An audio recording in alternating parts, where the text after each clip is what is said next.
আসসালামু আলাইকুম সবাইকে। কেমন আছেন সবাই? আশা করছি অনেক বেশি ভালো আছেন। সো যারা যারা ক্লাসে আছেন আমাকে একটু জানিয়ে দিতে হবে আমার সাউন্ডটা ঠিক মতো শুনতে পাচ্ছেন কিনা, বোর্ডটা ঠিক মতো দেখতে পাচ্ছেন কিনা এবং ওভারঅল সবকিছু ভালো মতো দেখা যাচ্ছে কিনা। তাহলে আমরা প্রথমেই দেখি এক মালিকানা ব্যবসায়। ওকে, তাহলে প্রথমে আমার হলো এক মালিকানা ব্যবসায়। এক মালিকানা ব্যবসা কাকে বলে আপনারা একটু জানাই দেন তো কমেন্টে আমাকে তাড়াতাড়ি।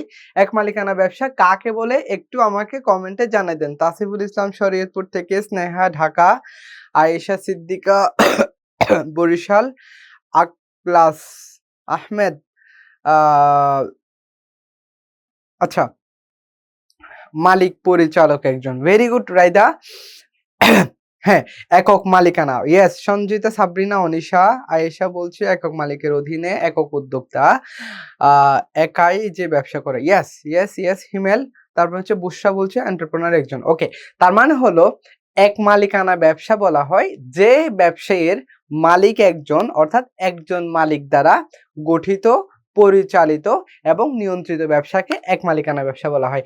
একক মালিকানার একক এক মানে একক মালিক কর্তৃক গঠিত, নিয়ন্ত্রিত এবং পরিচালিত ব্যবসাকে কি বলা হয়? এক মালিকানা ব্যবসা বলা হয়। তাহলে একক ব্যক্তি কর্তৃক গঠিত, পরিচালিত এবং নিয়ন্ত্রিত ব্যবসাকে এক মালিকানা ব্যবসা বলা হয়। আচ্ছা, এক মালিকানা ব্যবসায়ের কোনো আইন আছে? আমাকে একটু জানান তো, এক মালিকানা ব্যবসায়ের আইন কত সালের? একটু জানান। ওকে, রায়তা বলছে না, নো নো সঞ্জিতা, বুশরা, তারপরে সামিয়া বলছে না, আখিমনি বলছে না, ইয়ালিদ বলছে না, রাবিয়া ওকে নাই। Yes, thank you. হিমেল 1996 আপনি কোথায় পেয়েছেন? না, এক মালিকানা ব্যবসার কোনো আইন নেই। এক মালিকানা ব্যবসার কোনো আইন নেই, কোনো আইন নেই। এক মালিকানা ব্যবসার কোনো আইন নেই। তার মানে হলো এক মালিকানা ব্যবসার কোনো আইন নেই। কিন্তু যদি এক মালিকানায় যদি ব্যাংক গঠিত হয়, এক মালিকানায় যদি একটা ব্যাংক থাকে, তখন সেটা 1991 সালের ব্যাংকিং কোম্পানি আইন দ্বারা পরিচালিত হয়। যদি সাধারণত এক মালিকানা ব্যবসায়ের কোনো আইন থাকে না, সাধারণত এক মালিকানা ব্যবসায়ের কোনো আইন থাকে না। কিন্তু যদি এক মালিকানা ব্যবসায়ীটা আমার যদি এক মালিকানা ব্যবসায়ীটা আমার ব্যাংকিং ব্যবসায় হয়, তখন সেই ব্যাংকিং প্রতিষ্ঠানটা 1991 সালের ব্যাংকিং আইন দ্বারা পরিচালিত হবে। ক্লিয়ার?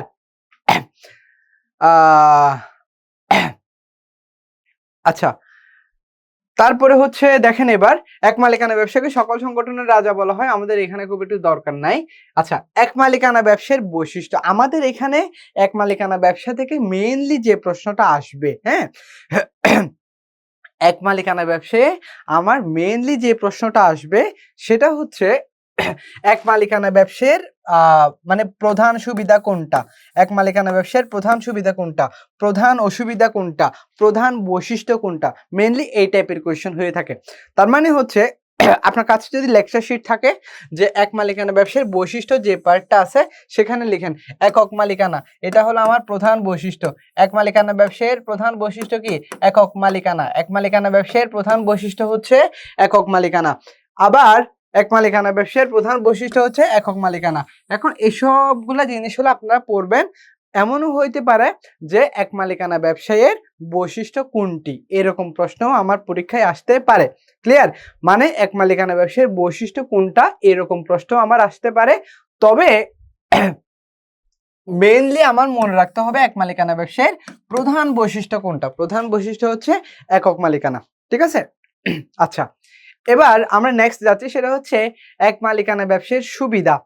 এক মালিকানা ব্যবসায়ের সুবিধা। এক মালিকানা ব্যবসার অনেকগুলা সুবিধা আছে।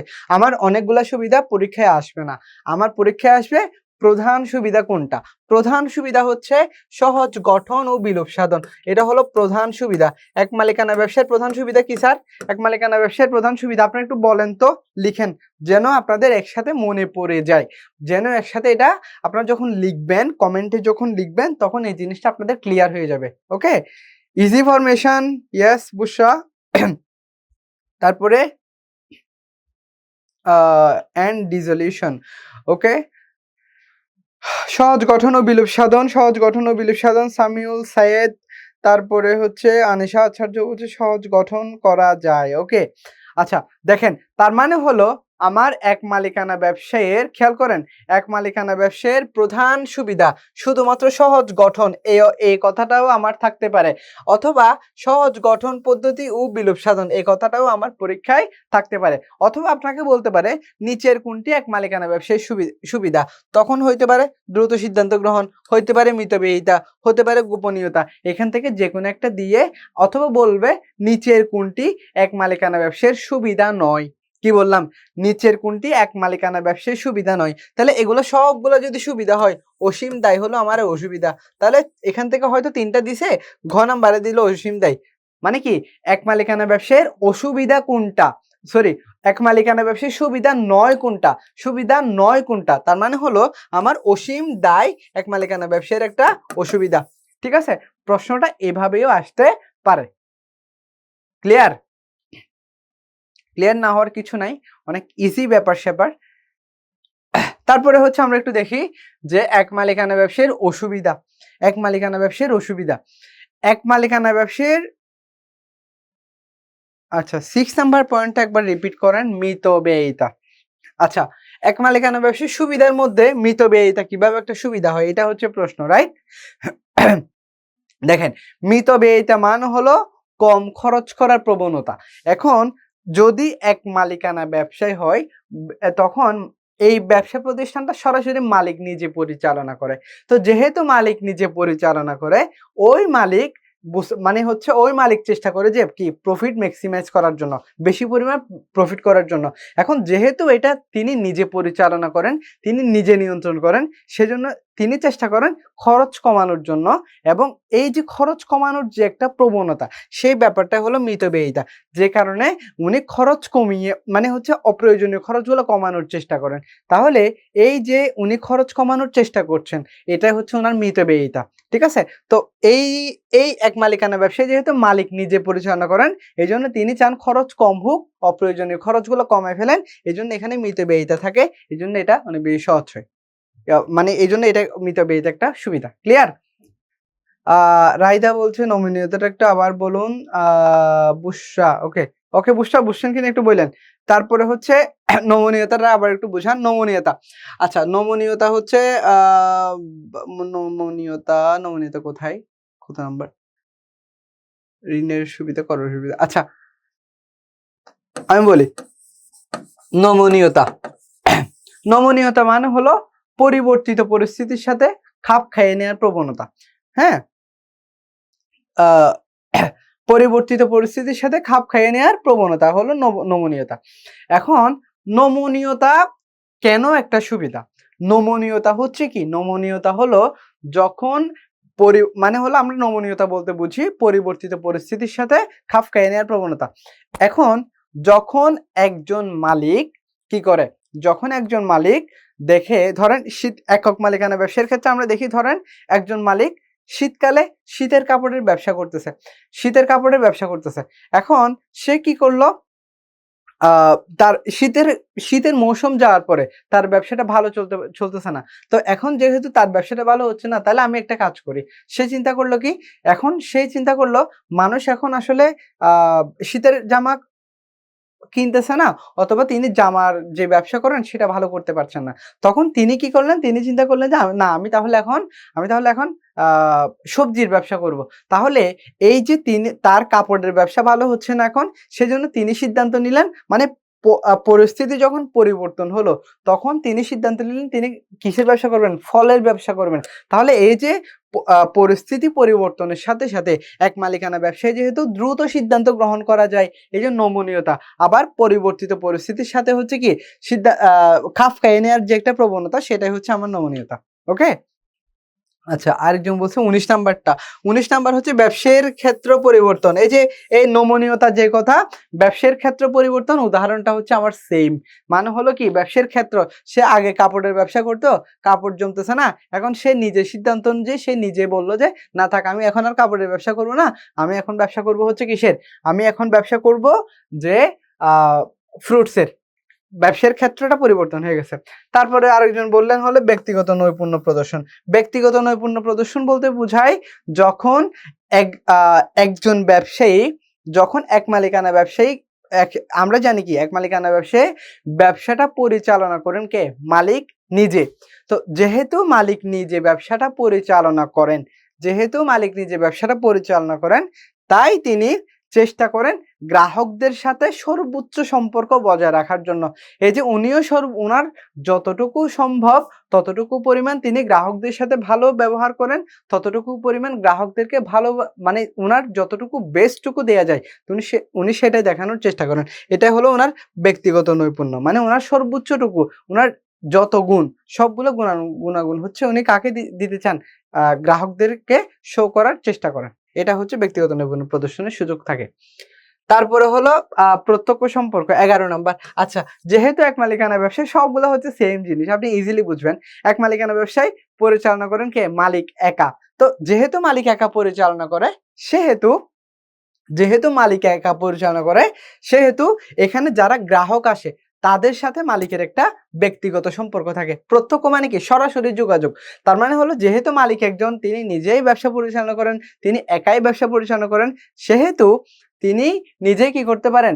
এই মানে তিনি নিজেই এই যে গ্রাহকদের সাথে মালিকের একটা সরাসরি সম্পর্ক থাকে। এটা হচ্ছে আমার প্রত্যক্ষ সম্পর্ক। তারপরে হলো ভাইয়া ১৭ নম্বরটা একটু বুঝান। ১৭ নম্বরটা কি? সরকারি নিয়ন্ত্রণ মুক্ত। আমরা জানি কি এক মালিকানা ব্যবসার কোনো আইন নাই। এক মালিকানা ব্যবসার কোনো আইন নাই। সেজন্য এখানে কোনো সরকারি কি থাকে না? নিয়ন্ত্রণ থাকে না। অন দ্য আদার হ্যান্ড আমরা দেখি যে কোম্পানিতে কিন্তু অনেকগুলা আইনের রেগুলেশনস আছে, আইনের অনেকগুলা বাধা আছে। বাট এক মালিকানা ব্যবসায় এই সমস্ত কোনো কিছু কি নাই। এইজন্য আমার এক মালিকানা ব্যবসায় সরকারের নিয়ন্ত্রণ মুক্ত। ক্লিয়ার? কারো কোনো প্রশ্ন আছে? হ্যাঁ, এক মালিকানা ব্যবসায়ের প্রধান বৈশিষ্ট্য হচ্ছে একক মালিকানা। এক মালিকানা ব্যবসায়ের প্রধান বৈশিষ্ট্য একক মালিকানা। এক মালিকানা ব্যবসায়ের প্রধান সুবিধা সহজ গঠন। এক মালিকানা ব্যবসায়ের প্রধান বৈশিষ্ট্য একক মালিকানা।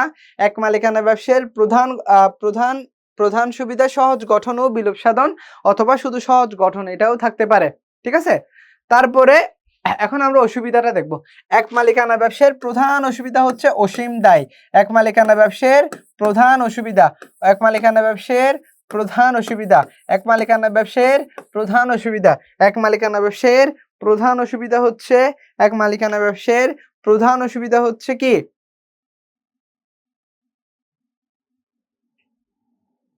আচ্ছা, সব সিরিয়ালে এবার তাহলে বুঝাই দিব। তাহলে দেখেন, এক মালিকানা ব্যবসায়ের প্রধান অসুবিধা হচ্ছে আমার অসীম দায়। ক্লিয়ার? আচ্ছা, সীমিত মূলধন। এক মালিকানা ব্যবসায়ের একটা অসুবিধা হচ্ছে কি? যেহেতু মালিক একজন।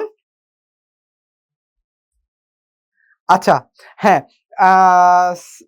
সামিউল বলছে অসীম দায়, বুশরা বলছে আনলিমিটেড লায়াবিলিটি, প্রধান অসুবিধা অসীম দায়। ইয়েস মাহিয়া, ঠিক আছে।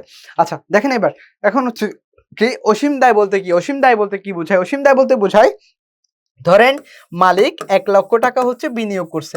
মালিক কয় লক্ষ টাকা বিনিয়োগ করছে? ব্যবসায় ১ লক্ষ টাকা বিনিয়োগ করছে।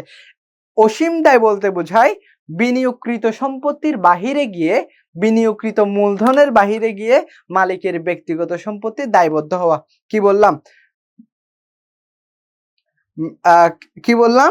আমরা অসীম দায় বলতে বোঝাই মালিকের বিনিয়োগকৃত মূলধনের বাইরে গিয়ে ব্যক্তিগত সম্পত্তি কি হওয়া? দায়বদ্ধ হওয়া। এখন এই যে এখন দেখা গেল মালিক বিনিয়োগ করলে ১ লাখ টাকা। এখন ব্যবসা যখন অবসায়ন হলো, দেখা গেল মালিকের এখানে ব্যবসা যখন লস করলো, মালিকের এখানে ৫ লক্ষ টাকা ক্ষতি হয়েছে। তাহলে ৫ লক্ষ টাকা যদি ক্ষতি হয়, মালিক বিনিয়োগ করছে ১ লাখ টাকা, বাট এখন ক্ষতি হলো ৫ লাখ টাকা। এই ৫ লাখ টাকাটা কার পরিশোধ করা লাগবে? মালিকের নিজের পরিশোধ করা লাগবে। এখন এই ৫ লাখ টাকা পরিশোধ করার জন্য এমনও হইতে পারে তার আব্বুর যে ভিটা আছে না ঘরের, ওই ভিটা বিক্রি করে তার এই টাকাটা পরিশোধ করা লাগতে পারে। ঠিক আছে? তাহলে এই যে বিনিয়োগকৃত মূলধনের বাহিরে গিয়ে তার যে ব্যক্তিগত সম্পত্তি এখানে দায়বদ্ধ হচ্ছে, এটাকেই বলা হয় আমার অসীম দায়। ক্লিয়ার? তাহলে অসীম দায় হচ্ছে আমার ব্যবসায়ের একটা প্রধান অসুবিধা। আচ্ছা, এক মালিকানা ব্যাংকের জন্য কি আইন রয়েছে? নরমালি আমাদের দেশে এক মালিকানা ব্যবসায়ের তেমন কোনো কি নাই, ব্যাংক নাই, এক মালিকানার কোনো ব্যাংক নাই। তবে যদি একক মালিকানায় যদি কোনো ব্যাংক গড়ে ওঠে, তখন সেটা আমরা ১৯৯১ সালের কোম্পানি আইন দ্বারা পরিচালিত হয়। সরি 1991 সালে ব্যাংকিং আইন দ্বারা পরিচালিত হয়। ঠিক আছে? আচ্ছা, এবার দেখুন ব্যক্তি সামর্থ্যের সীমাবদ্ধতা, যেহেতু মালিক একজন সেহেতু তিনি চাইলে সবকিছু করতে পারেন না, তার একটা কি থাকে, সীমাবদ্ধতা থাকে। এটা হলো ব্যক্তি সামর্থ্যের সীমাবদ্ধতা। তারপরে হচ্ছে সীমিত আয়তন। সীমিত কি আয়তন, সীমিত আয়তন বলতে কি বোঝায় স্যার? সীমিত আয়তন বলতে বোঝায় যে যেহেতু মালিক একজন, মালিকের মূলধন অল্প, সেজন্য তিনি চাইলে ব্যবসাটাকে বড় পরিসরে করতে পারেন না। যেভাবে আমরা একটা কোম্পানি অনেক বড় পরিসরে করতে পারি, এক মালিকানা ব্যবসায় এত বড় পরিসরে করা যায় না। সেজন্য এখানে আয়তনটা কি থাকে, এক মালিকানা ব্যবসায়ের সীমিত থাকে। পৃথক সত্তার অভাব। আমরা জানি এক মালিকানা ব্যবসায় মালিক এবং ব্যবসা দুটাই হচ্ছে একটা সত্তা হিসেবে ধরা হয়। তার মানে মালিক যে, ব্যবসায়ী সেই। এই হিসেবে আমরা কি ধরি, আমরা ধরি এক মালিকানা ব্যবসায়ের আলাদা কোনো কি নাই, সত্তা নাই।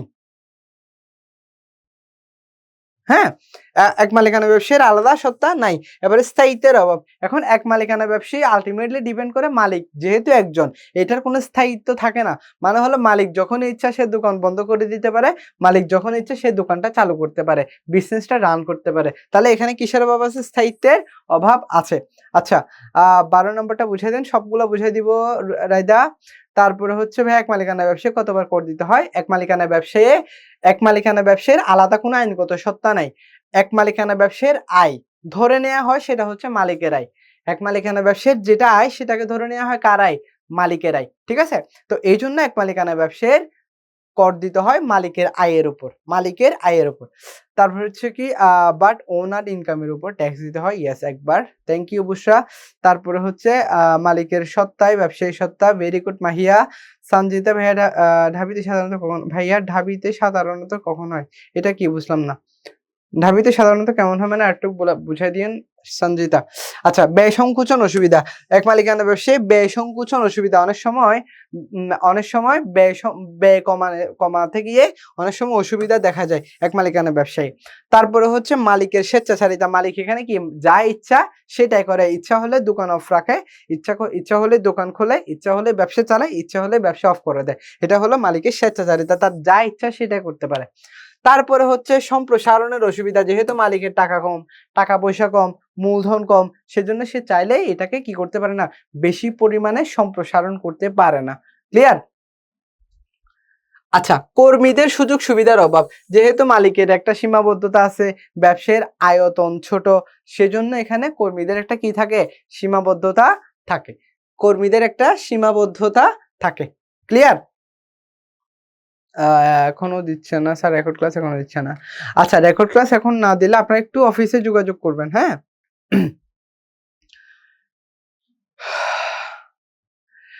আচ্ছা, আমি হচ্ছে আপাতত লেকচারটা শেষ করি, লাস্ট আপনাদের কাছ থেকে কোয়েশ্চেন নিব, হ্যাঁ? ঢাবি ভর্তি পরীক্ষা কেমন, স্ট্র্যাটেজি কিভাবে পড়াশোনা করতে হবে, সবকিছু আমি বলবো, হ্যাঁ? লেকচারটা আগে শেষ করে ফেলি, আপনাদের কাছ থেকে প্রশ্ন নিব ইনশাল্লাহ। সো আবার আপনাদেরকে একটা কথা বলি, কোনো পড়া যদি 100 বার না বুঝেন আমাকে 100 বার প্রশ্ন করবেন, কোনো সমস্যা নাই।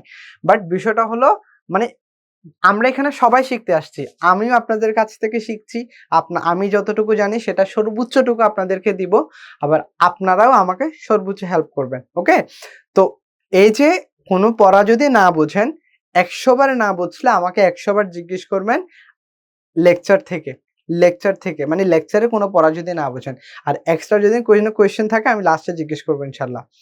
আচ্ছা, 9 নাম্বারটা একটু সম্প্রসারণের অসুবিধা। যেহেতু এক মালিকানা, সম্প্রসারণ মানে কি, বড় করা। তাহলে এক মালিকানা ব্যবসায়ের মালিক যেহেতু একজন, তিনি চাইলে কিন্তু অনেক পরিমাণ মূলধন নিয়ে আসতে পারেন না। সেজন্য এটা সম্প্রসারণ করতে গেলে অনেক অসুবিধা দেখা। ক্লাস এখন থেকে করলে কি বুঝবো ভাইয়া? হ্যাঁ হ্যাঁ হ্যাঁ, অবশ্যই বুঝবেন, খুব বেশি কঠিন না। দেখেন, আচ্ছা, এক মালিকানা ব্যবসায়ের অসুবিধা কি? এক মালিকানা ব্যবসায়ের অসুবিধা হচ্ছে সামাজিক মর্যাদার অভাব। এখানে কোনো সামাজিক মর্যাদা থাকে না, এগুলো ইজি জিনিস। এগুলো খুব বেশি ইম্পর্টেন্ট না, এগুলোতে আমি টাইম নষ্ট না করি, আমাদের আরো গুরুত্বপূর্ণ ব্যাপার সেবার আলোচনা করা লাগবে। আচ্ছা 6 এবং 7, 6 নাম্বার স্থায়িত্বের অভাব। এক মালিকানা ব্যবসায় স্থায়িত্বের অভাব। যেমন দেখেন এক মালিকানা ব্যবসায় যদি মালিকের যদি কিছু হয়ে যায় তাহলে ওই ব্যবসাটা কিন্তু তখন বন্ধ করে দিতে হয়। আবার দেখেন কোম্পানির ক্ষেত্রে আমরা দেখি মালিকরা মারা গেলেও কিন্তু কোম্পানিটা চলতে থাকে। বাট এক মালিকানা ব্যবসা কতদিন চলবে এটা মালিক নিজেও বলতে পারে না। তার ইচ্ছা হলে সেটা অফ করে দেয়, ইচ্ছা হলে সেটা চালায়। এটা টোটালি তার উপর ডিপেন্ড করে। এইজন্য এটার স্থায়িত্বের অভাব দেখা যায় এক মালিকানা ব্যবসায়। ক্লিয়ার? আচ্ছা 5 নাম্বারটা পৃথক সত্তার অভাব। এক মালিকানা ব্যবসায়ের আলাদা কোনো পৃথক সত্তা নাই। আমরা মানে হচ্ছে এক মালিকানা ব্যবসায়ের যে ইনকাম ধরে নেওয়া হয় সেটা মালিকের ইনকাম। অন্যদিকে কোম্পানির ক্ষেত্রে কোম্পানির যে ইনকাম সেটা কোম্পানির ইনকাম। কোম্পানি এবং মালিক দুইটা হলো আলাদা সত্তা। বাট এক মালিকানা ব্যবসায়ে মালিক এবং ব্যবসা হচ্ছে এক।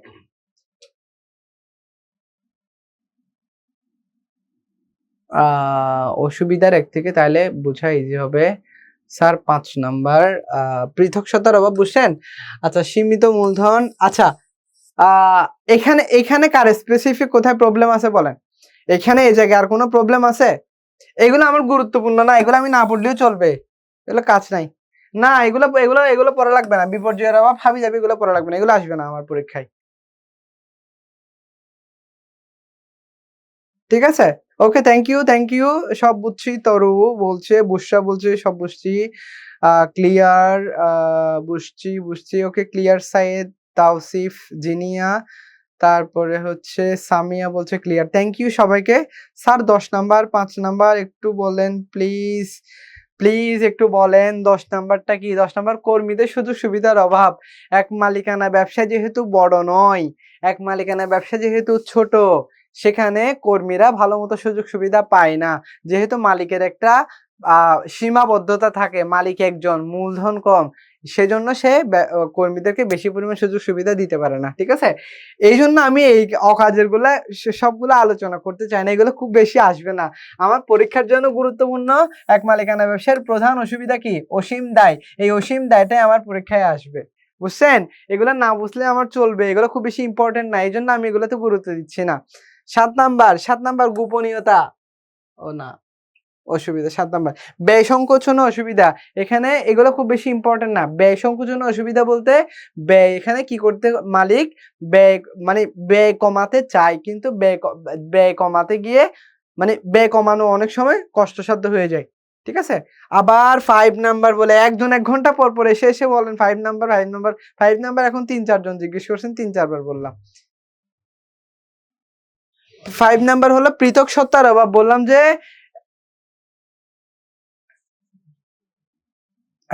হ্যাঁ, বললাম যে পৃথক সত্তার অভাব। এরপরে আর বুঝাবো না এখানে। এখানে আপনারা একেকজন একেক সময় আসতেছেন, এটাই সমস্যা। বাট হচ্ছে বাট হচ্ছে আপনারা ক্লাসে মনোযোগ দেন। মনোযোগ দেওয়ার পরে না বুঝলে তখন বলবেন। এখন একেকজন একেক সময় আসতেছেন, সেম জিনিস আমার ৩-৪ বার বোঝা লাগতেছে।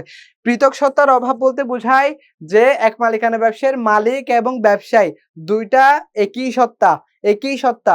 অর্থাৎ ব্যবসায়ের যেটা আয় সেটা মালিকের আয়, ব্যবসায়ের যেটা ক্ষতি সেটা মালিকের ক্ষতি, ব্যবসায়ের যেটা লাভ সেটা মালিকের লাভ, ব্যবসায়ের যেটা পাওনাদার সেটা মালিকের পাওনাদার। তার মানে এখানে ব্যবসায়ের পাওনাদার এবং মালিকের পাওনাদার আলাদা কেউ না। মানে হচ্ছে এখানে একজনের ব্যবসায়ের পাওনাদার মানে সেটা হলো মালিকের পাওনাদার। এইজন্য এখানে ২ জনের সত্তা হচ্ছে কি একটা, মানে হলো ব্যবসা যে কথা মালিকও সেম কথা। এখানে যদি আয় হয় সেটা মালিকের আয় হিসেবে ধরে নেওয়া হয়। এটা হচ্ছে আমার পৃথক সত্তার অভাব।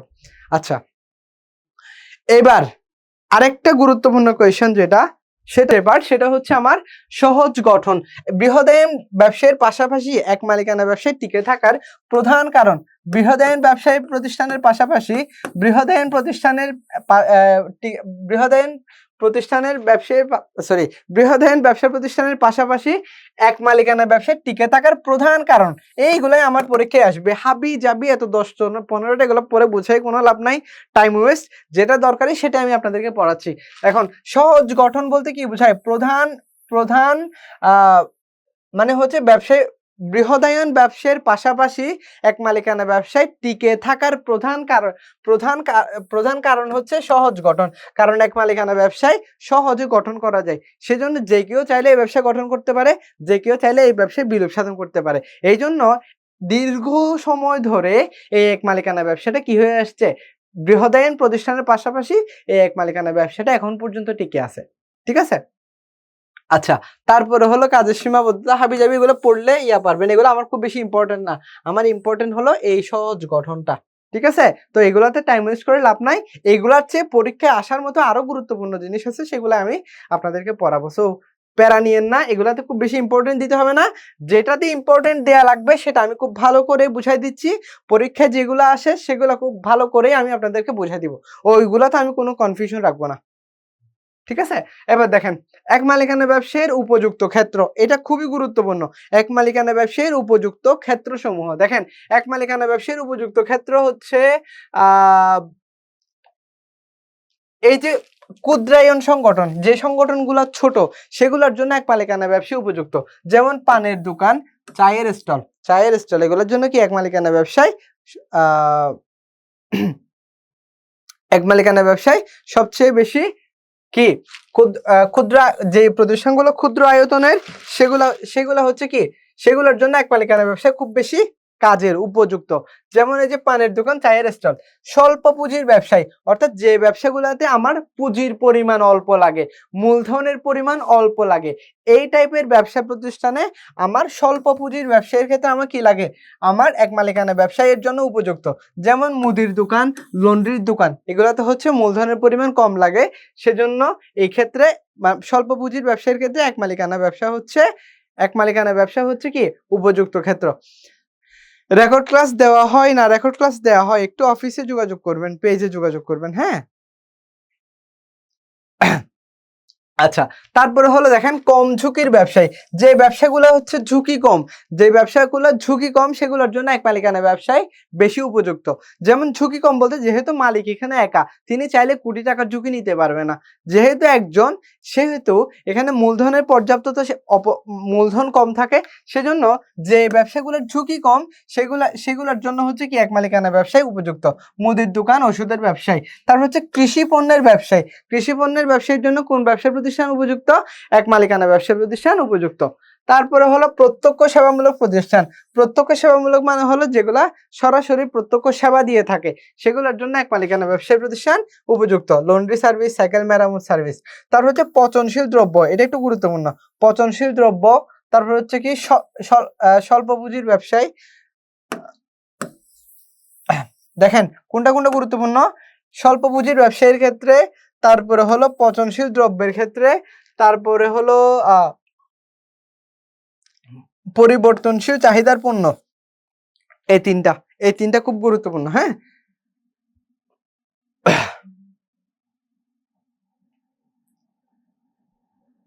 আচ্ছা দেখেন, এই তিনটাগুলো মানে যে পণ্যগুলো পৌঁছে যায় খুব শীঘ্রই, এগুলোর জন্য এক মালিকানা ব্যবসা হচ্ছে উপযুক্ত ক্ষেত্র। যেমন কাঁচা সবজির ব্যবসায়, মাছের আড়ত। তারপর হচ্ছে পরিবর্তনশীল চাহিদার পণ্য, যে পণ্যগুলোর চাহিদা পরিবর্তন হয়, সেগুলা হচ্ছে কি আমার সেগুলোর জন্য আমার এক মালিকানা ব্যবসা হচ্ছে উপযুক্ত, পরিবর্তনশীল চাহিদার পণ্য। আচ্ছা, এগুলো হচ্ছে আপনার পড়ে নিলে পারবেন ইনশাল্লাহ। আচ্ছা, তারপরে হচ্ছে ইনসাইটস। এবার দেখেন, কোম্পানির প্রফিটের উপর ট্যাক্স ধার্য করা হয় দুইবার। কোম্পানির প্রফিটের উপর ট্যাক্স ধরতে হয় দুইবার।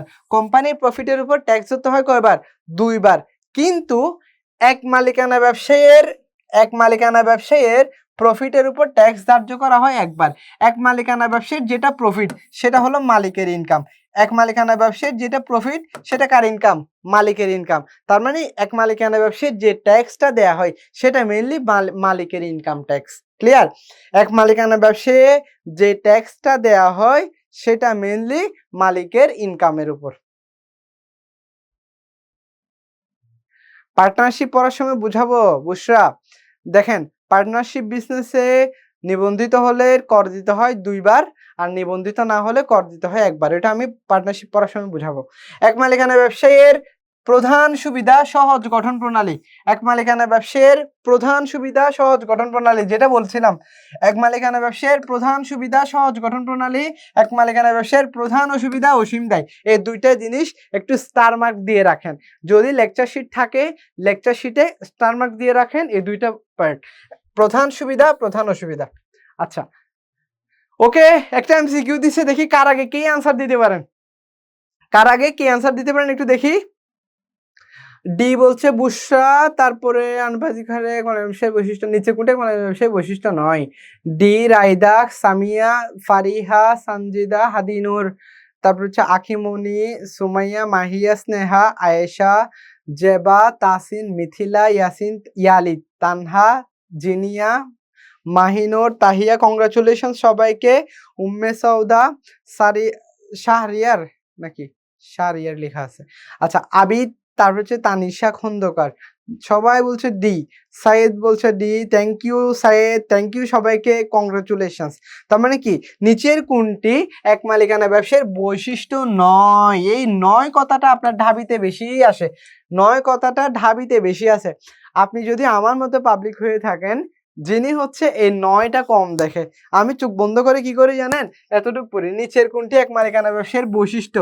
এই যে অসীম দায়, একদম 100% শিওর হয়ে দাগাই দিয়ে আসি, নিচের কোনটি এক মালিকানা ব্যবসার বৈশিষ্ট্য। এতটুকু পরে 100% কনফিউশন হয়ে আর কিছু পড়ি না, একটা দিয়ে দাগাই আসি। পরীক্ষা দিয়ে আসি, বলে আল্লাহ এটা কি হইল।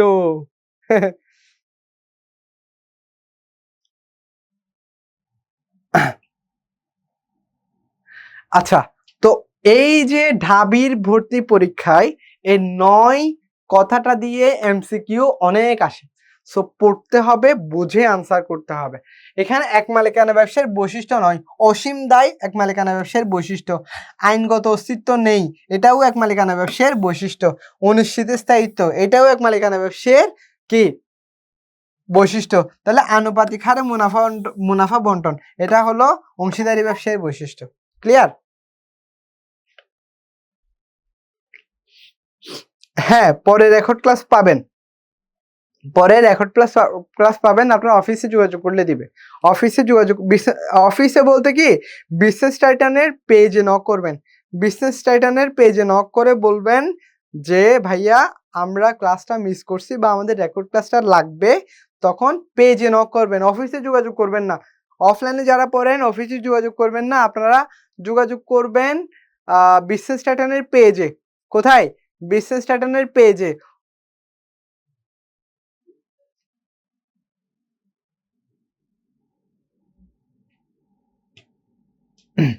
আচ্ছা এবার দেখেন, এবার হচ্ছে কি আমরা আরো একটা হ্যাঁ, কোন ব্যবসার ক্ষেত্রে দ্রুত সিদ্ধান্ত গ্রহণ করা যায়, এখানে এখানে আমি খুব একটু টাইম লাগবে নিব না, এটা খুব ইজি জিনিস। 2C 2C 2C C C C C C C Allah. আচ্ছা একক মালিকানা, এক মালিকানা ব্যবসা, এক মালিকানা। উম্মে সাউদা, তারপর হচ্ছে স্নেহা, জানিয়া Sultana, Zeba, Akhi, Sumaiya, Yalid, Tanisha. Okay thank you সবাইকে, থ্যাংক ইউ। আচ্ছা সি বলছে সবাই, আনিশা আচার্য, তানিশা খন্দকার। একক মালিকানা ব্যবসার প্রধান অসুবিধা কোনটা দেখেন, ঢাবি 19-20, ঢাবি 19-20 সেশন আসছে। এক মালিকানা ব্যবসার প্রধান অসুবিধা, প্রধান অসুবিধা হলো আমার অসীম দায়, প্রধান অসুবিধা হচ্ছে আমার অসীম দায়। সাইদ, তানিশা, সাইদ, বুশরা, জরুদ, আজমল। ওকে আচ্ছা এবার আমরা হচ্ছে নেক্সট যাচ্ছি। ওকে অংশীদারি ব্যবসায়, অংশীদারি ব্যবসায় কাকে বলে, কেউ একজন কি আছেন বলতে পারবেন? অংশীদারি ব্যবসায় কাকে বলে, কেউ কি অংশীদারি ব্যবসায় কাকে বলে, কেউ কি বলতে পারবেন? অংশীদারি ব্যবসায় কাকে বলে, কেউ কি বলতে পারবেন? অংশীদারি ব্যবসায় কাকে বলে, কেউ কি বলতে পারবেন? চুক্তির ভিত্তিতে গঠিত এগ্রিমেন্ট, চুক্তির মাধ্যমে যে ব্যবসায় গঠিত হয় তাই। ওকে আচ্ছা আমি একটু বলতেছি শোনেন, সেটা হচ্ছে দুই বা ততোধিক ব্যক্তি মিলে চুক্তির ব্যবসা। আচ্ছা এবার একটু খেয়াল করেন। ওকে ওকে ওকে থ্যাংক ইউ যারা বলছেন, মাহিন যারা বলছেন থ্যাংক ইউ, সবাইকে অনেক ভালো বলছেন, আমি দেখতেছি আপনাদের কমেন্ট। আচ্ছা আমার সংজ্ঞাটার দিকে একটু খেয়াল করেন, দুই বা ততোধিক ব্যক্তি মিলে, দুই বা ততোধিক ব্যক্তি মিলে চুক্তির ভিত্তিতে যে ব্যবসা প্রতিষ্ঠান গড়ে তোলে তাকে বলা হয় অংশীদারি ব্যবসা। যে দুই বা ততোধিক ব্যক্তি, তার মানে অংশীদারি ব্যবসা গঠন করতে হলে আমার দুইজন অথবা তার চেয়ে বেশি মানুষ লাগবে। দুই বা ততোধিক ব্যক্তি মিলে চুক্তির ভিত্তিতে, তার মানে কি রাখবে, চুক্তি লাগবে। চুক্তির ভিত্তিতে যে অংশীদারি ব্যবসায় গঠন করে তাকে কি বলা হয়, সরি, যে চুক্তির ভিত্তিতে যে ব্যবসায় প্রতিষ্ঠান গড়ে তোলে তাকে বলা হয় অংশীদারি ব্যবসায়। তার মানে অংশীদারি ব্যবসার ভিত্তি চুক্তির ভিত্তিতে বললাম না, অংশীদারি ব্যবসার ভিত্তি কি? অংশীদারি ব্যবসায়ের ভিত্তি, অংশীদারি ব্যবসায়ের ভিত্তি হলো চুক্তি। মোস্ট ইম্পর্টেন্ট, মার্ক করে রাখেন, লেকচার শিটে লিখবেন, খাতায় নোট করবেন না। তাহলে কি অংশীদারি ব্যবসায়ের ভিত্তি চুক্তি, আমার সাথে সাথে বলেন, অংশীদারি ব্যবসায়ের ভিত্তি চুক্তি।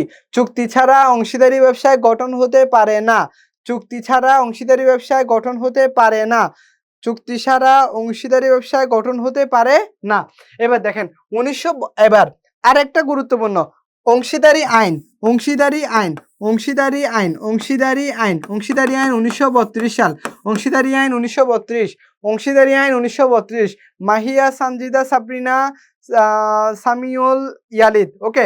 অংশীদারি আইন 1932, আমার সাথে সাথে মুখস্থ বলেন, আপনি ঢাবি, রাবি, জগন্নাথ, তারপরে হচ্ছে গুচ্ছ, আপনি যেখানে পরীক্ষা দেন কোথাও না কোথাও আপনি এই এমসিকিউটা পাবেন। এই দুইটা এমসিকিউ আপনি পাবেন 100%, 100% এই দুইটা এমসিকিউ আপনি পাবেন। যেখানে পরীক্ষা দেন কোনো না কোনো জায়গায় এই দুইটা এমসিকিউ আসবেই আসবে। হ্যাঁ, তার মানে কি অংশীদারি ব্যবসার ভিত্তি হলো চুক্তি, অংশীদারি আইন 1932। এবার অংশীদারি আইনের 4 ধারায়, অংশীদারি আইনের 4 ধারায় অংশীদারি ব্যবসায়ীর সংজ্ঞা দেয়া হয়েছে। অংশীদারি আইনের 1932 সালের অংশীদারি আইনের 4 ধারায়, 1932 সালের অংশীদারি আইনের 4 ধারায় অংশীদারি ব্যবসায়ীর সংজ্ঞা প্রদান করা হয়েছে। ঠিক আছে? আচ্ছা, অংশীদারি ব্যবসায়ের মূল ভিত্তি চুক্তি, চুক্তিপত্র নয়। তার মানে অংশীদারি ব্যবসায়ের মূল ভিত্তি কি? চুক্তি। অংশীদারি ব্যবসায়ের মূল ভিত্তি চুক্তি। হ্যাঁ, আচ্ছা, বুশরা, সামিউল, নাফিসা, সুমা, তারপরে হচ্ছে দুরন্ত, তানিশা, হাকিমনি, থ্যাংক ইউ সবাইকে। তাওসিফ, আচ্ছা চুক্তি আমরা বুঝলাম। আচ্ছা, এখন দেখেন, ভারতীয় উপমহাদেশে অংশীদারি আইন পাস হয় 1932 সালে। বাংলাদেশে যেটা প্রচলিত আছে সেটা হলো ভারতীয় অংশীদারি আইন 1932 সালের আইনটাই বাংলাদেশে প্রচলিত আছে। হ্যাঁ, এখানে ভারতীয় অংশীদারি আইন 1932, বর্তমানে বাংলাদেশে প্রচলিত অংশীদারি আইন 1932 সালের, ভারতীয় অংশীদারি আইন হওয়ার পর বাংলাদেশে। আচ্ছা, এবার সীমিত অংশীদারি ব্যবসায় 1907 সাল। তার মানে কি সীমিত অংশীদারি ব্যবসা 1907 সালের ভারতীয় আইন এবং 1890 সালের ব্রিটিশ আইন অনুযায়ী পরিচালিত হয়। তার মানে কি সীমিত অংশীদারি ব্যবসায় ভারতীয় 1907 সালের আইন এবং 1890 সালের ব্রিটিশ আইন অনুযায়ী সীমিত অংশীদারি ব্যবসায় পরিচালিত হয়। ক্লিয়ার? আচ্ছা, এখানে ক্লিয়ার না হওয়ার কোনো কিছু নাই। এবার অংশীদারি ব্যবসায়ের আমার পরীক্ষায় যেটা আসবে, আমার সবগুলো বৈশিষ্ট্য আসবে না পরীক্ষায়, আমার আসবে অংশীদারি ব্যবসায়ের প্রধান বৈশিষ্ট্য কোনটা। আমার আসবে কি দেখি এখান থেকে বলেন তো, অংশীদারি ব্যবসায়ের প্রধান বৈশিষ্ট্য কোনটা আমি একটু দেখতে চাই। 1 and 3 বলছে, তাসিফ বলছে 1, সামিউল, কংগ্রাচুলেশন সামিউল, ওকে ওকে ওকে, চুক্তিবদ্ধ মাহির, তানিশা বলছে চুক্তি, ইয়ালিদ, আনিশা আচার্য, তাওসিফ, তারপর হচ্ছে নাফিসা বলছে চুক্তি, তাজু বলছে চুক্তি না, মাহিয়া বলছে 3, সাইদ বলছে 3। আচ্ছা, আমি একটু বলছি, দেখেন,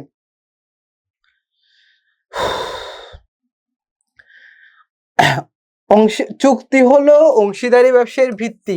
দেখেন, চুক্তি হচ্ছে অংশীদারি ব্যবসায়ের ভিত্তি, কিন্তু অংশীদারি ব্যবসায়ের প্রধান বৈশিষ্ট্য, অংশীদারি ব্যবসার অনেকগুলা বৈশিষ্ট্য আছে, তার মধ্যে প্রধান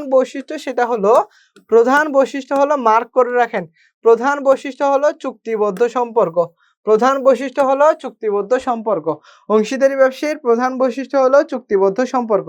এবার যেহেতু অংশীদারি ব্যবসায় 1932 সালের অংশীদারি আইন দ্বারা পরিচালিত হয়, যেহেতু অংশীদারি ব্যবসায় 1932 সালের অংশীদারি আইন দ্বারা পরিচালিত হয়, তাই 1932 সালের তাই এই অংশীদারি ব্যবসাকে বলা হয় আইন সৃষ্ট প্রতিষ্ঠান। যেহেতু অংশীদারি ব্যবসায় 1932 সালের অংশীদারি আইন দ্বারা পরিচালিত হয়, এই জন্য অংশীদারি ব্যবসাকে বলা হয় আইন সৃষ্ট প্রতিষ্ঠান। ক্লিয়ার?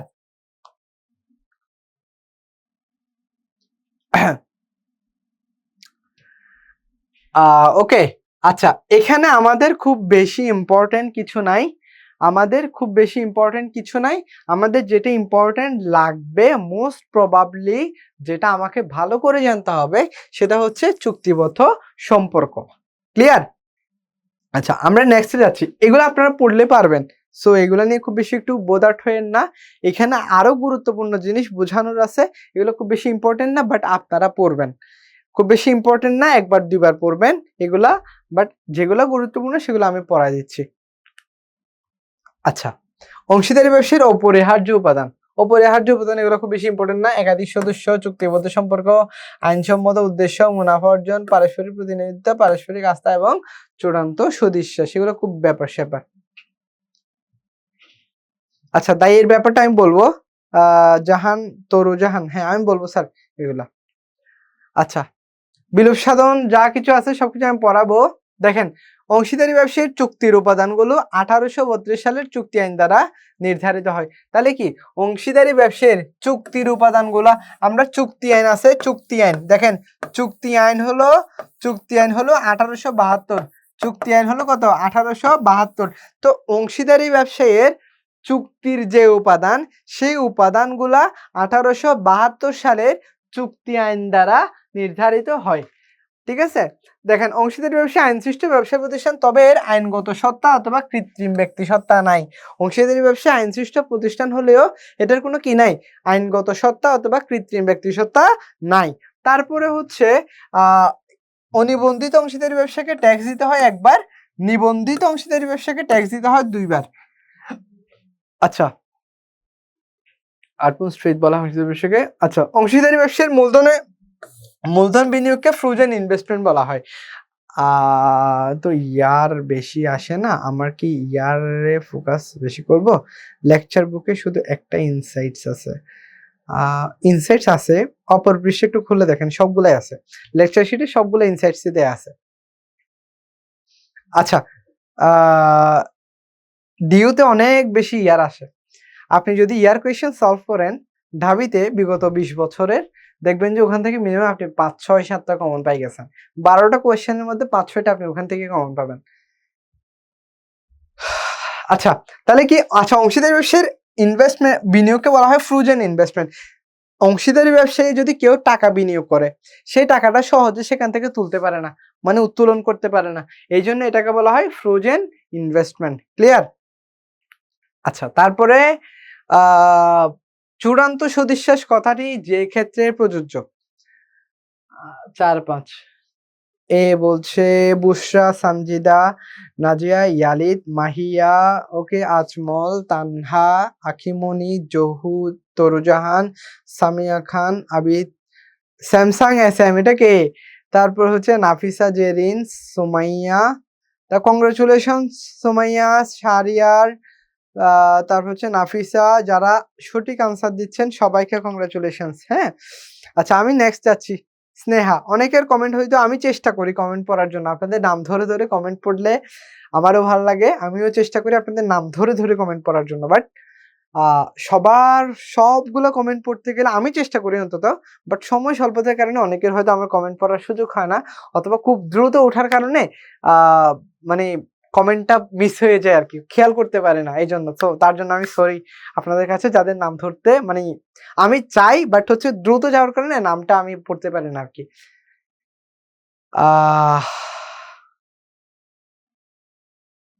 ওকে, ক্ষুধা লাগছে।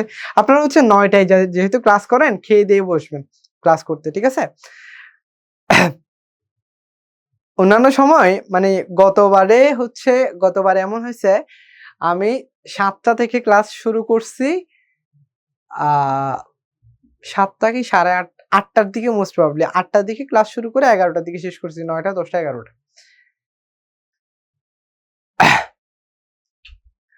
ওকে, খাইতে খাইতে ক্লাস করবেন, হ্যাঁ দেখেন এবার। আচ্ছা, তারপর হচ্ছে ব্যাংকিং এর ক্ষেত্রে অংশীদারি ব্যবসা গঠন করতে হলে সর্বোচ্চ সদস্য সংখ্যা কতজন নেওয়া যায়? আয় আল্লাহ, দাঁড়ান একটা জিনিস একটু দেখা লাগবে। ও, এখানে কিছু জিনিস মিসিং হয়ে গেছে। ও স্যার, কিছু জিনিস একটু মিসিং হয়ে গেছে, আমি একটু পড়াই দিই এটা। সেটা হচ্ছে, দেখেন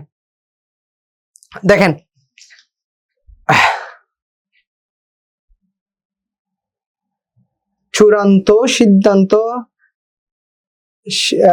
সদিশ্বাস অংশীদারের ক্ষেত্রে। তাহলে ভাই আজকে কি রাত 12টা পর্যন্ত ক্লাস হবে? না, আপনাদের ক্লাস নিয়ে আমি আজকে ঢাকায় আসছি, চট্টগ্রাম ছিলাম, আমি ঢাকায় আসছি গতকালকে রাতে। আজকে আপনাদের ক্লাস নিয়ে আমি আবার চট্টগ্রাম চলে যাব।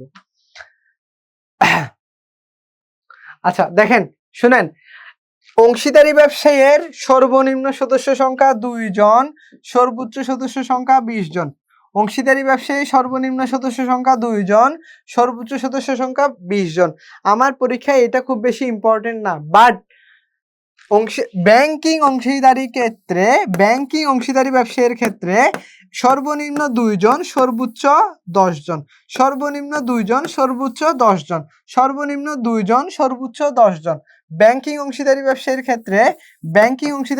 ক্ষেত্রে সর্বনিম্ন 2 জন, সর্বোচ্চ 10 জন। এইটা আপনি যেখানেই পরীক্ষা দেন, আপনার এটা 100% আসবে, যেখানে পরীক্ষা দেন আপনার এটা 100% আসবে। ব্যাংকিং অংশীদারি ব্যবসায়ের ক্ষেত্রে আমার সাথে সাথে বলেন, ব্যাংকিং অংশীদারি ব্যবসায়ের ক্ষেত্রে সর্বোচ্চ সদস্য সংখ্যা কত? ব্যাংকিং অংশীদারি ব্যবসায়ের ক্ষেত্রে সর্বোচ্চ সদস্য সংখ্যা 10 জন। এটা পরীক্ষায় আসবে। আপনারা হয়তো এটা কলেজে তো অনেকগুলো পরীক্ষা দিয়েছেন, ওই পরীক্ষায় হয়তো এই কোয়েশ্চনটা আসছে। হ্যাঁ, তো আপনি যেখানেই পরীক্ষা দেন, ঢাবিতে এটা বেশ কয়েকবার আসছে। সো এটা এখনো আপনারা যেখানে পরীক্ষা দেন দেখবেন যে কোথাও না কোথাও এটা চলে আসছে। সর্বনিম্ন 2 জন, সর্বোচ্চ 10 জন, সর্বনিম্ন 2 জন, সর্বোচ্চ 10 জন। ব্যাংকিং অংশীদারি ব্যবসায়ীর ক্ষেত্রে সর্বনিম্ন 2 জন, সর্বোচ্চ 10 জন।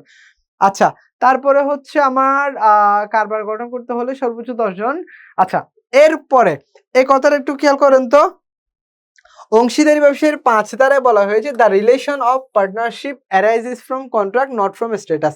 তো অনেক ক্ষেত্রে হয় কি, এই কথাটা মুছে দেওয়া হয়, এটা গ্যাপ রাখা হয়, এই দুইটা, এটা হচ্ছে গ্যাপ থাকে, এবং আপনাদেরকে এই যে এই পুরো লাইনটা দেয়া থাকবে, ক নাম্বার দিয়ে থাকবে কন্ট্রাক্ট, তারপরে দেয়া থাকবে হচ্ছে স্ট্যাটাস। বুঝছি? আচ্ছা, পরীক্ষা হচ্ছে এভাবে আসবে, মানে হলো আপনাকে এই লাইনটা দিবে। বিশেষ করে ঢাবিতে এটা আসে না, বাট হচ্ছে আপনি যদি গুচ্ছতে পরীক্ষা দেন গুচ্ছতে আসে। তারপরে হচ্ছে আপনি যদি জাহাঙ্গীরনগরে তো খুব, সরি জগন্নাথে খুব সিলেক্টিভ প্রশ্ন হয়, বাট রাজশাহীতেও আসে। হ্যাঁ, তাহলে কি এভাবে আসতে পারে। আচ্ছা, চুক্তি 3 রকম। আমরা জানি কি অংশীদারি ব্যবসায়ের বৃত্তি হলো চুক্তি। এই চুক্তি কয় প্রকার? 3 প্রকার। চুক্তি হচ্ছে 3 প্রকার। একটা হলো মৌখিক, লিখিত ও নিবন্ধিত। এখন মৌখিক চুক্তি বলতে কি বোঝায়? মৌখিক চুক্তি বলতে বোঝায় ধরেন আমরা 2 জন ফ্রেন্ড মিলে বললাম, বন্ধু চল আমরা একটা কাপড়ের ব্যবসা শুরু করে দিই, তাহলে লাভ ক্ষতি যা হবে আমরা 2 জন মিলে ভাগ করব। তাহলে এই যে আমরা যে কথা বললাম, লাভ ক্ষতি যেরকম হবে সমানভাবে 2 জনে ভাগ করব, এই যে কথা বললাম, মুখে মুখে বললাম, এটা হলো মৌখিক চুক্তি। অর্থাৎ মুখে মুখে যদি আমরা চুক্তি করি, সেটা যদি না লিখি, তখন সেটা হচ্ছে মৌখিক চুক্তি। আর লিখিত চুক্তি কি? এই যে ফ্রেন্ডকে যে বললাম, বন্ধু চল আমরা একটা ব্যবসা শুরু করি, এই ব্যবসায় লাভ ক্ষতি যা হবে আমরা 2 জন মিলে সমানভাবে ভাগ করব। তাহলে এই যে 2 জন মিলে সমানভাবে ভাগ করব, এই কথাটা যে আমরা বললাম, হ্যাঁ, এখন হলো এই যে কথাটা বললাম সেটা যদি আমরা লিপিবদ্ধ করি, তখন সেটা হয়ে যাবে আমার লিখিত চুক্তি। প্রথমটা আবার একটু বোঝান। প্রথমটা বলতে কোনটা স্যার?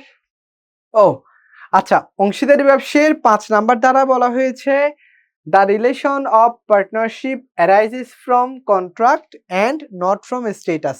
তার মানে হলো পরীক্ষায় অনেক সময় আপনাদের পুরো লাইনটা দেয়া থাকে, ইংলিশের লাইনটা পুরো দেয়া থাকে, এবং এই জিনিসটা হলো মুছে দেয়া, এই জিনিসটা ফাঁকা রাখা হয়, এবং সেখানে আপনাদেরকে অপশন দেওয়া হয় কন্ট্রাক্ট স্ট্যাটাস। তার মানে কন্ট্রাক্ট বসবে এই জায়গায়, স্ট্যাটাস বসবে এই জায়গায়।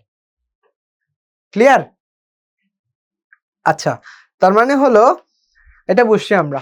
এখন এবার দেখেন চুক্তি এবং চুক্তিপত্র কি? যে অংশীদারি ব্যবসায়ের চুক্তি যে পত্রের মধ্যে অথবা যেখানে লিপিবদ্ধ থাকে, ওই লিপিবদ্ধ ডকুমেন্টসটাকে বলা হয় চুক্তিপত্র। যে কোনো বিষয় না থাকলে, আচ্ছা এবার একটু দেখেন, কোনো ব্যবসায়ী চুক্তিপত্র না থাকলে 1932 সালের অংশীদারি আইন অনুযায়ী ব্যবসায় পরিচালিত হয়। অর্থাৎ কি, যদি চুক্তি যদি কোনো অংশীদারি ব্যবসায় না থাকে, দেখেন আমরা জানি চুক্তি ছাড়া অংশীদারি ব্যবসায় গঠিত হতে পারে না। চুক্তি ছাড়া কোনো অংশীদারি ব্যবসা গঠিত হতে পারে না। তো এখন আমরা ওই যে অ্যাকাউন্টিং এ অংশীদারি ব্যবসা পড়ার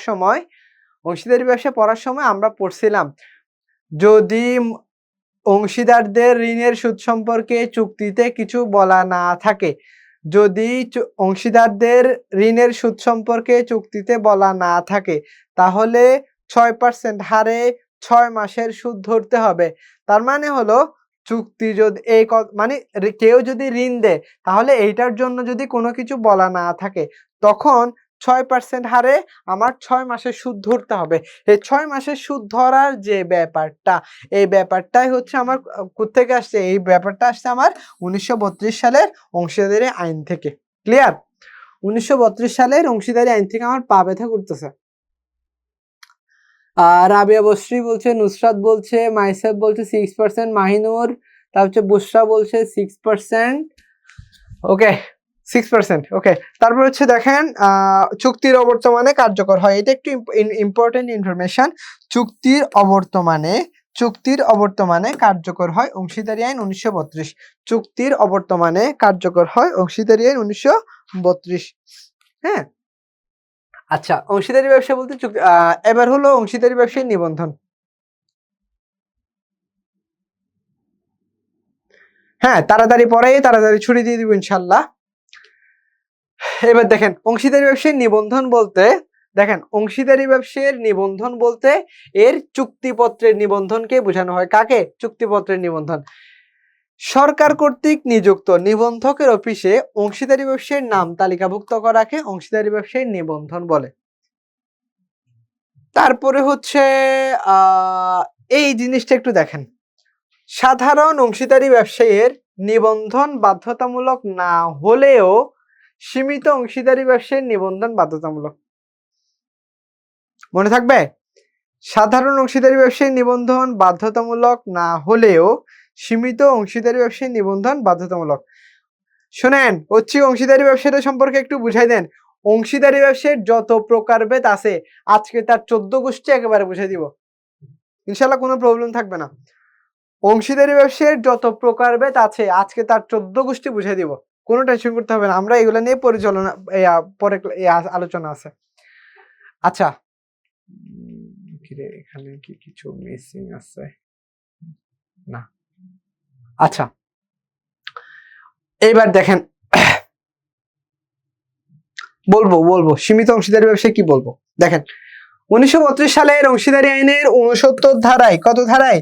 1932 সালের কোম্পানি আইনের। এখন দেখেন, আমরা যদি একটা অংশীদারি ব্যবসায় নিবন্ধিত হয়, তাহলে সে কিছু সুযোগ সুবিধা লাভ করে।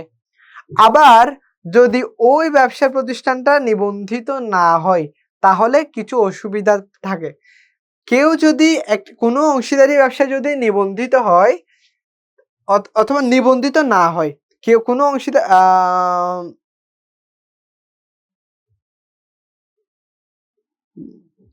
দেখেন, যদি কোনো অংশীদারি ব্যবসায় নিবন্ধিত না হয়, তাহলে সে তার 100 টাকার বেশি মামলা আদায় করতে পারে না। যেমন ধরেন, এটা একটা অংশীদারি ব্যবসায়ী, এটা একটা কি অংশীদারি ব্যবসায়ী। এখন এখানে আছে হলো মকলেস। এটা কে স্যার? এটা হচ্ছে ওকে, এটা হচ্ছে মকলেস। এখন মকলেসের কাছ থেকে কি এই ব্যবসা প্রতিষ্ঠান কত টাকা পাবে? 1 লাখ টাকা পাবে। এই ব্যবসা প্রতিষ্ঠান মকলেসের কাছ থেকে কত টাকা পাবে? 1 লাখ টাকা পাবে। এখন যদি এই ব্যবসা প্রতিষ্ঠানটা যদি কি হয়, নিবন্ধিত হয়, তাহলে সে এই 1 লাখ টাকার জন্য মামলা করতে পারবে। ব্যবসা প্রতিষ্ঠানটা যদি অংশীদারি ব্যবসাটা যদি নিবন্ধিত হয়, তাহলে সে এই 1 লক্ষ টাকার জন্য মামলা করতে পারবে। কিন্তু যদি এই অংশীদারি ব্যবসাটা নিবন্ধিত না হয় তাহলে সে সর্বোচ্চ 100 টাকার জন্য মামলা করতে পারবে। সর্বোচ্চ কত টাকার জন্য মামলা করতে পারবে? 100 টাকার জন্য মামলা করতে পারবে। 100 টাকার বেশি পাওনা আদায় করার জন্য মামলা করতে পারবে না। তার মানে মোকলেসের কাছ থেকে যে এই ব্যবসা প্রতিষ্ঠান 1 লক্ষ টাকা পাচ্ছে, এই 1 লক্ষ টাকা ওই অংশীদারি ব্যবসা প্রতিষ্ঠান কি করতে পারবে না? আদায় করতে পারবে না। আচ্ছা, ক্লিয়ার? আচ্ছা, তারপরে হচ্ছে এবার অংশীদারি ব্যবসায়ী নিবন্ধন না করার ফলাফল সম্পর্কে বলা হয়েছে ৩৯ ধারায়। অংশীদারি ব্যবসায়ীর নিবন্ধন না করার ফলাফল সম্পর্কে কত নম্বর ধারায় বলা হয়েছে স্যার? ৩৯ ধারায়। স্যার আরেকবার বলেন প্লিজ। আচ্ছা, যদি কোনো অংশীদারি ব্যবসায় নিবন্ধিত না হয়, যদি কোনো অংশীদারি ব্যবসায় নিবন্ধিত না হয় তাহলে ওই অংশীদারি ব্যবসায় 100 টাকার বেশি মামলা করতে পারবে না। ধরেন মকলেস থেকে এই এই ক ক ব্যবসায় 1 লক্ষ টাকা পাবে। তো ক ব্যবসায় তাদের অংশীদারি ব্যবসায় নিবন্ধিত না। নিবন্ধিত না হলে সে 1 লক্ষ টাকার জন্য মামলা করতে পারবে না।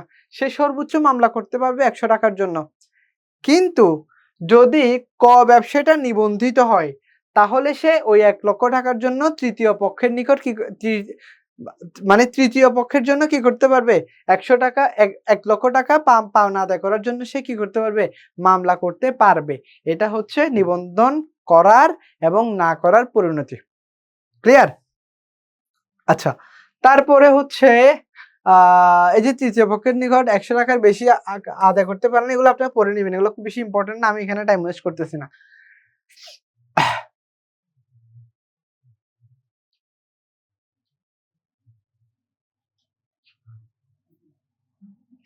বলেন তো এটা?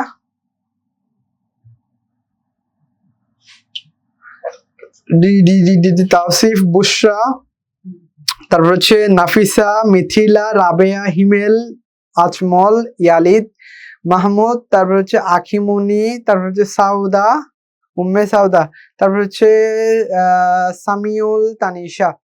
ওকে ওকে, তাহিয়া, আবিদ, সায়েদ। আচ্ছা, যাই হোক, গোষ্ঠী হাদিনুর রহমান, কংগ্রাচুলেশনস সবাইকে। হাদিনুর, সাইদ, যারাই সঠিক উত্তর দিচ্ছেন সবাইকে কংগ্রাচুলেশনস। আচ্ছা, এই জিনিসটা আনসার দেন তো। ডি ডি ডি ডি 2 এর ঘ। বুশরা, ইয়ালিদ, তারপর হচ্ছে আয়েশা, উম্মে সাউদা, তারপর হচ্ছে সিদ্দিকি, তারপর হচ্ছে তাহমিদ, আখিমনি, সামিউল, আনিশা, আচার্য। আপনাদের কারো কমেন্ট যেন মিস না যায়, আমি সেই জন্য তাড়াতাড়ি বলতেছি। তাহিয়া, মাহিনুর, সাইয়েদ, আজমল, তাওসিফ, কংগ্রাচুলেশন। 2 এর ঘ, রাবেয়া, তারপর হচ্ছে নাইমা, তানহা, নাফিসা, জেরিন। থ্যাংক ইউ সবাইকে, কংগ্রাচুলেশনস সবাই। তরু, কংগ্রাচুলেশনস। আচ্ছা, এরপরে আমরা নেক্সটে যাচ্ছি। এই যে 14 গোষ্ঠী উদ্ধার করতে চলে আসছি। হ্যাঁ, 14 গোষ্ঠী যারাই আছে 14 গোষ্ঠী এখন উদ্ধার করবো আমরা অংশীদারি ব্যবসায়। দেখেন, কে বলছে নাবালককে ব্যবসায়ীর সুবিধা দেওয়ার জন্য? আচ্ছা, নাবালক বলতেছি তো, নাবালক, বালক, সাবালক যা আছে সবার 14 গোষ্ঠী উদ্ধার করে ফেলবো আজকে।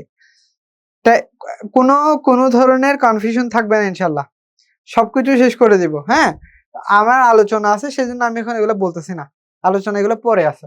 দেখেন, অংশীদারি ব্যবসায়কে প্রধানত 2 ভাগে ভাগ করা হয়। অংশীদারি ব্যবসায়কে প্রধানত 2 ভাগে ভাগ করা হয়। একটা হলো সাধারণ অংশীদারি ব্যবসায়, আর একটা হলো সীমাবদ্ধ অংশীদারি ব্যবসায়। একটা হলো সাধারণ অংশীদারি ব্যবসায়, আর একটা হলো সীমাবদ্ধ অংশীদারি ব্যবসায়। সাধারণ অংশীদারি ব্যবসায় কাকে বলে? যে অংশীদারি ব্যবসায়ে সকল অংশীদারদের দায় অসীম। যে অংশীদারি ব্যবসায়ে সকল অংশীদারদের দায় অসীম। অসীম দায় মানে কি এটা আমি বোঝাচ্ছি। যে অংশীদারি ব্যবসায়ে সকল অংশীদারদের দায় অসীম তাকে বলা হয় সাধারণ অংশীদারি ব্যবসায়। যে অংশীদারি ব্যবসায়ে সকল অংশীদারদের দায় যে অংশীদারি ব্যবসায়ে অন্তত একজন সীমাবদ্ধ অংশীদার থাকে তাকে বলা হয় কি? তাকে বলা হয় সীমাবদ্ধ অংশীদারি ব্যবসায়ী।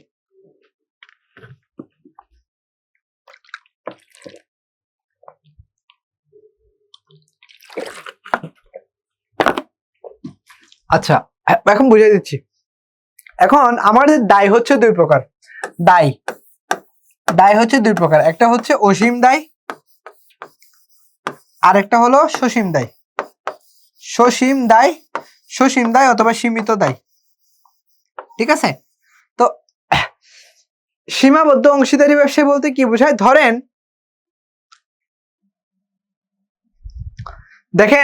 ধরেন আপনি ব্যবসায় 1 লাখ টাকা বিনিয়োগ করছেন। এখন ব্যবসায় আপনারা 3জন ফ্রেন্ড মিলে ব্যবসা করলেন। একজন 1 লাখ করে দিয়ে 3 লক্ষ টাকা দিয়ে ব্যবসা শুরু করলেন, ব্যবসা পরিচালনা করলেন। তো এই যে এখানে আমি সাধারণ অংশীদারি ব্যবসার কথা বলতেছি। দেখেন, সাধারণ অংশীদারি ব্যবসার ক্ষেত্রে এই আপনারা কমেন্টে উল্টাপাল্টা কথা বলতেছেন কেন? পরে মনোযোগ দেন। দেখেন, সাধারণ অংশীদারি ব্যবসায়ের ক্ষেত্রে সকল অংশীদারদের দায় থাকে অসীম। সকল অংশীদারদের দায় অসীম থাকে বলতে কি রকম?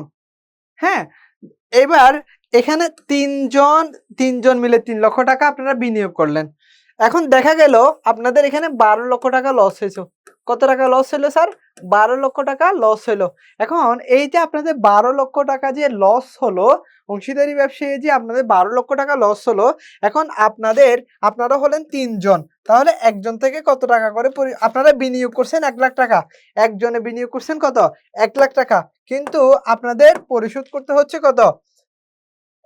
12 লাখ টাকা লস খাইছেন। 12 লাখ টাকা লস হলে একজন থেকে 4 লক্ষ টাকা করে কি করতে হবে? পরিশোধ করতে হবে। তার মানে দেখেন, এখানে আপনি 1 লাখ টাকা বিনিয়োগ করছেন, কিন্তু আপনার এখন পরিশোধ করতে হবে কত? 4 লক্ষ টাকা। তার মানে এই 4 লক্ষ টাকা আপনি কোথা থেকে দিবেন? আপনার যে জায়গা জমি আছে, ব্যক্তিগত সম্পত্তি আছে, সেই সম্পত্তিগুলো বিক্রি করে হলেও আপনাকে কি করতে হবে? এই দায়টা পরিশোধ করতে হবে। তার মানে এখানে আপনি বিনিয়োগ করছেন হলো 1 লাখ টাকা, কিন্তু আপনাকে এখানে কি করলো? আপনার এখন লস দিয়ে আপনার এখানে পরিশোধ করতে হবে 4 লক্ষ টাকা। তাহলে এই যে বিনিয়োগকৃত সম্পদের বাইরে, কি বললাম? বিনিয়োগকৃত সম্পদের বাইরে ব্যক্তিগত সম্পত্তি যদি দায়বদ্ধ হয়, সেটাকে বলা হয় অসীম দায়। এখন সীমাবদ্ধ অংশীদারি ব্যবসায়ী বলতে কি বুঝি? সীমাবদ্ধ অংশীদারি ব্যবসায়ী বলতে বুঝি যে অংশীদারি ব্যবসায়ী অন্তত একজন সীমাবদ্ধ অংশীদার থাকবে। কি বললাম? যে অংশীদারি ব্যবসায়ী অন্তত একজন সীমাবদ্ধ অংশীদারি ব্যবসায়ী থাকবে, তাকে বলা হয় সীমাবদ্ধ অংশীদার। এখন সীমাবদ্ধ অংশীদারি ব্যবসায়ী একজন অংশীদার থাকে, যার দায় হচ্ছে সসীম অথবা সীমিত। এখন সসীম অথবা সীমিত দায় বলতে কি বোঝায়? দেখেন, এই সেম জিনিসটার ক্ষেত্রে দেখেন, আপনারা 3জন ফ্রেন্ড, একজনে 1 লক্ষ করে কি করলেন? আপনাদের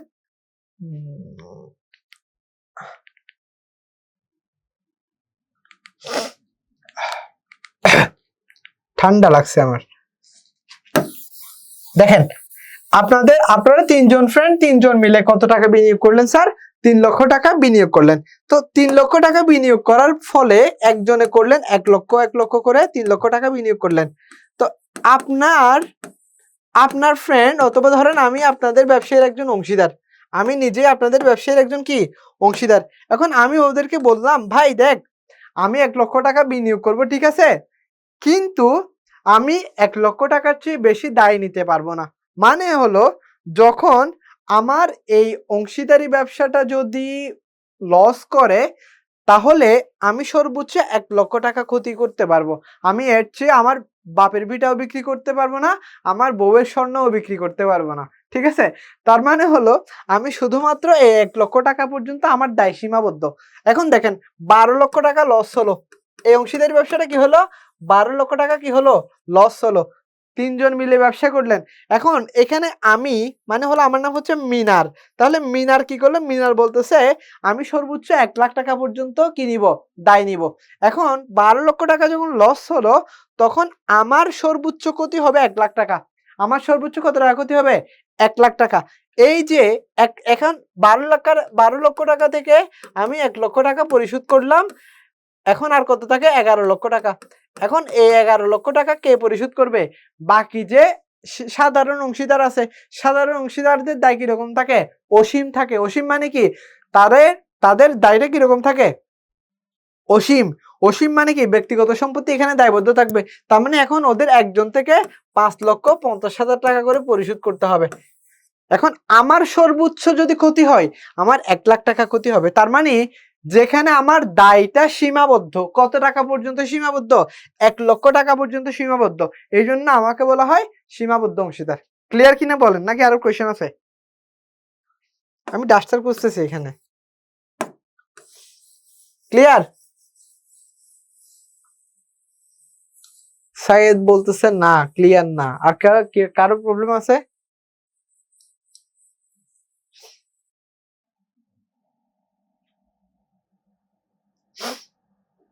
ওকে ওকে, থ্যাংক ইউ সবাইকে। আচ্ছা আচ্ছা ঠিক আছে। এবার এবার হচ্ছে আমার সাধারণ অংশীদারি ব্যবসাকে আবার দুই ভাগে ভাগ করা হয়। সাধারণ অংশীদারি ব্যবসাকে দুই ভাগে ভাগ করা হয়, একটা হলো আমার নির্দিষ্ট অংশীদারি ব্যবসায়, আর একটা হলো ঐচ্ছিক অংশীদারি ব্যবসায়। এখন ঐচ্ছিক অংশীদারি ব্যবসায় কাকে বলে তাড়াতাড়ি ছটফট লিখে ফেলেন কমেন্টে। ঐচ্ছিক অংশীদারি ব্যবসায় কাকে বলে তাড়াতাড়ি ছটফট লিখে ফেলেন কমেন্টে। ঐচ্ছিক অংশীদারি ব্যবসায় কাকে বলে? ইয়েস, মাহিয়া বলছে মেয়াদ না থাকলে। Congratulations Mahiya, thank you. দেখেন, যে অংশীদারি ব্যবসায়ের নির্দিষ্ট কোনো মেয়াদ নাই, যে অংশীদারি ব্যবসায়ের নির্দিষ্ট কোনো মেয়াদ থাকে না, তাকে বলা হয় ঐচ্ছিক অংশীদারি ব্যবসায়। এখন এটা ঐচ্ছিক মানে কি? ঐচ্ছিক মানে হলো ইচ্ছা। তার মানে একটি অংশীদারি ব্যবসায় কতদিন পর্যন্ত চলবে এইটা মালিকের ইচ্ছার উপর নির্ভর করে। কিসের উপর ইচ্ছা করে? মালিকের ইচ্ছার উপর। তার মানে যেহেতু একটি অংশীদারি ব্যবসায় কতদিন পর্যন্ত চলবে সেটা মালিকের ইচ্ছার উপর নির্ভর করে, সেজন্য এই ঐচ্ছিক অংশীদারি ব্যবসায় মেয়াদ কোনো কি থাকে না, মেয়াদকাল অথবা স্থায়িত্ব থাকে না। তা আমি যদি একদম ইজিলি বলি, যে অংশীদারি ব্যবসায়ের নির্দিষ্ট কোনো মেয়াদকাল স্থায়িত্বকাল থাকে না, তাকে বলা হয় ঐচ্ছিক অংশীদারি ব্যবসায়। না, নির্দিষ্ট কোনো গুল না, নির্দিষ্ট কোনো সময় মানে হলো অংশীদারি ব্যবসাটা কি 5 বছর চলবে, নাকি 10 বছর চলবে, নাকি 1 মাস চলবে, এরকম যদি কোনো সময় না থাকে, এটা কতদিন চলবে এটা টোটালি ডিপেন্ড করতেছে এখানে যে অংশীদাররা আছে তাদের ইচ্ছার উপরে। এখানে যে অংশীদাররা আছে তাদের ইচ্ছার উপরেই এই জিনিসটা নির্ভর করতেছে। এই জন্য এই অংশীদারি ব্যবসাকে বলা হয় কি? ঐচ্ছিক অংশীদারি ব্যবসায়, যেখানে কোনো কি থাকে না, মেয়াদকাল থাকে না অথবা স্থায়িত্বকাল থাকে না। আচ্ছা, ক্লিয়ার কিনা বলেন তো এটা স্যার? ঐচ্ছিক অংশীদারি ব্যবসায় দেখেন, ঐচ্ছিক মানে ইচ্ছা, তার মানে কতদিন চলবে সেটা মালিকের ইচ্ছার উপরে নির্ভর করে। আচ্ছা, এবার দেখেন নির্দিষ্ট অংশীদারি ব্যবসায়। নির্দিষ্ট অংশীদারি ব্যবসা বলতে বোঝায় যে অংশীদারি ব্যবসায় নির্দিষ্ট কোনো উদ্দেশ্য সাধন করার জন্য অথবা নির্দিষ্ট সময়ের জন্য গঠিত হয়, তাকে বলা হয় নির্দিষ্ট অংশীদারি ব্যবসায়। যেমন দেখেন, নির্দিষ্ট অংশীদারি ব্যবসায় এমন হইতে পারে যে নির্দিষ্ট সময়ের জন্য গঠিত, অর্থাৎ এই অংশীদারি ব্যবসাটা, এই অংশীদার ধরেন আমি আর আমার ফ্রেন্ড কি করলাম, রমজান মাস আসলো, তো আমি আমার ফ্রেন্ডকে বলতেছি বন্ধু চল, রমজান মাস তো চলে আসছে, এখন তো পোলাপান অনেক নতুন জামা কাপড় কিনবে, চল আমরা দুজন মিলে পাঞ্জাবির ব্যবসা করি। কিসের ব্যবসা? পাঞ্জাবির ব্যবসা। তো আমরা বললাম যে আমাদের এই পাঞ্জাবির ব্যবসাটা করব আমরা রমজান মাস পুরোটাই। তাহলে রমজান সাধারণত কয় মাস হয়? 1 মাস। তাহলে রমজান কয় মাস হয়? 1 মাস। তাহলে আমরা ধরে নিলাম যে আমাদের ব্যবসাটা কয় মাস চলবে? 1 মাস। তার মানে হলো এখানে আমাদের টাইমটা কি ফিক্সড। কতদিন ফিক্সড? 1 মাস ফিক্সড। তার মানে যে অংশীদারি ব্যবসায়ের ক্ষেত্রে, যে অংশীদারি ব্যবসায়ের ক্ষেত্রে সময় নির্দিষ্ট থাকে, এটা কি 1 মাসের জন্য গঠিত হইছে, এটা কি 5 মাসের জন্য গঠিত হইছে, এটা কি 1 বছরের জন্য গঠিত হইছে, এটাকে বলা হয় আমার নির্দিষ্ট সময়ের জন্য গঠিত অংশীদারি ব্যবসায়। নির্দিষ্ট সময়ের জন্য গঠিত অংশীদারি ব্যবসায়। এবার নির্দিষ্ট উদ্দেশ্যের জন্য, নির্দিষ্ট উদ্দেশ্যের জন্য কি? নির্দিষ্ট উদ্দেশ্যের জন্য গঠিত অংশীদারি ব্যবসায় হচ্ছে যদি কোনো একটা উদ্দেশ্য সাধন করার জন্য অংশীদারি ব্যবসাটা গঠিত হয়, তখন সেটাকে বলা হয় নির্দিষ্ট উদ্দেশ্যের জন্য গঠিত অংশীদারি ব্যবসায়। সেটা কি রকম? সেটা হচ্ছে এরকম, যেমন ধরেন আমরা দুইজন বন্ধু মিলে বললাম বন্ধু চল আমরা দুইজন মিলে একটা বিল্ডিং এর কন্ট্রাক্ট নিই, মানে হলো একটা বিল্ডিং আমরা দুজন মিলে তৈরি করে দিব, এটার টোটালি তৈরি করার দায়িত্বটা আমরা নিব, এখান থেকে যা লাভ হয় আমরা দুজন মিলে ভাগ করব। তাহলে আমাদের এখন উদ্দেশ্য একটা, উদ্দেশ্য হলো জাস্ট আমরা এই বিল্ডিংটা তৈরি করব। বিল্ডিংটা যদি তৈরি করা হয়ে যায় তখন আমাদের উদ্দেশ্যটা শেষ হয়ে যাবে, এখন আমাদের এই ব্যবসা প্রতিষ্ঠানটা আর থাকবে না। তার মানে নির্দিষ্ট একটা উদ্দেশ্য সাধন করার জন্য যদি কোনো অংশীদারি ব্যবসা গঠিত হয় সেটাকে বলা হয় নির্দিষ্ট উদ্দেশ্যের জন্য গঠিত অংশীদারি ব্যবসায়। ঠিক আছে, এখন ধরেন আমি বিল্ডিংটা আমার হয়ে গেছে, বিল্ডিংটা আমি তৈরি করলাম, আমার উদ্দেশ্য শেষ, ওখানে যদি আমার কাজটা শেষ হয়ে যায়, উদ্দেশ্যটা যদি শেষ হয়ে যায় তখন আমার অংশীদারি ব্যবসাটা কি হয়ে যাবে, শেষ হয়ে যাবে। আবার আমি রমজান মাসের জন্য যে পাঞ্জাবির ব্যবসা শুরু করছি না, আমি 1 মাস পরে যদি পাঞ্জাবির দোকানটা অফ করে দিই, আমরা শুধু 1 মাস ব্যবসা করে এরপরে আমাদের ব্যবসাটা শেষ, তখন এটা হবে আমার নির্দিষ্ট সময়ের জন্য গঠিত অংশীদারি ব্যবসায়। কিন্তু দেখলাম ভাইয়া রমজান মাসে প্রচুর পরিমাণ লাভ হয়েছে, লাভ হয়েছে মানে একেবারে লাল হয়ে গেছি টাকা পাইয়ে। তো এখন ভাবলাম বন্ধু ভালোই তো লাভ হইলো, চল আমরা দোকানটা কন্টিনিউ করি। মানে আমরা শুরু করার সময় হচ্ছে কি, আমরা শুরু করার সময় শুধু 1 মাসের জন্য শুরু করছিলাম, আমরা ভাবছিলাম শুধুমাত্র রমজান মাসটা চালাবো। এখন লাভ যখন বেশি হচ্ছে তখন আর আমাদের মন টিকলো না, আমরা বললাম যে ঠিক আছে তাহলে এখন এটা আমরা কি এর মানে যদিও বা 1 মাসের জন্য তৈরি করছিলাম, বাট এখন আমরা এটা আরো কন্টিনিউ করতে চাচ্ছি। এই যে যদি নির্দিষ্ট সময় পরেও যদি কোনো অংশীদারি ব্যবসায় চলতে থাকে তখন সেটা হয়ে যায় ঐচ্ছিক অংশীদারি ব্যবসায়। মানে সময় শেষ তারপরেও অংশীদারি ব্যবসাটা চলতেছে, তখন সেটা হয়ে যায় ঐচ্ছিক অংশীদারি ব্যবসা। কেন? কারণ এটা কখন বন্ধ হবে এটা মালিকের ইচ্ছার উপর নির্ভর করতেছে, এটা আর কোনো ফিক্সড নাই। ক্লিয়ার? ঠিক সেম ভাবে নির্দিষ্ট উদ্দেশ্যের জন্য যে অংশীদারি ব্যবসায়, এখানেও উদ্দেশ্য যদি সাধন হয়ে যায়, কি বললাম, উদ্দেশ্য যদি শেষ হয়ে যায় তখন তারপরেও যদি ব্যবসাটা চলতে থাকে, যেমন আমরা দুইজন মিলে ভাবলাম এই বিল্ডিংটা আমরা তৈরি করব, 10 তলা বিল্ডিংটা আমরা সম্পূর্ণ করে তৈরি করে দেওয়ার জন্য এরকম আমরা দুইজন মিলে ব্যবসা শুরু করছি। দেখলাম যে ভাই এই পরিমাণ লাভ হয়েছে, টাকা একেবারে বস্তা নিয়ে নিয়ে যাওয়া লাগতেছে, তখন আমরা চিন্তা করলাম চল বন্ধু এই ব্যবসাতে ভালোই লাভ হচ্ছে, তাহলে এখন আমরা এই কাজটা চালতে মানে কি এই কাজটা আমরা এখন কি কন্টিনিউ করে এই ব্যবসাটা আমরা এখন চালু রাখি। তখন যখন উদ্দেশ্য সাধন হওয়ার পরেও ব্যবসাটা চলতে থাকে তখন সেটা হয়ে যায় আমার ঐচ্ছিক অংশীদারি ব্যবসায়। ক্লিয়ার?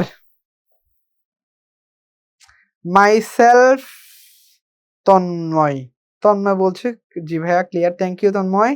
বুশরা বলছে thank you, Sanjida thank you, clear, Yalid clear, Ayesha clear, Tasif clear, Anisha Acharya clear.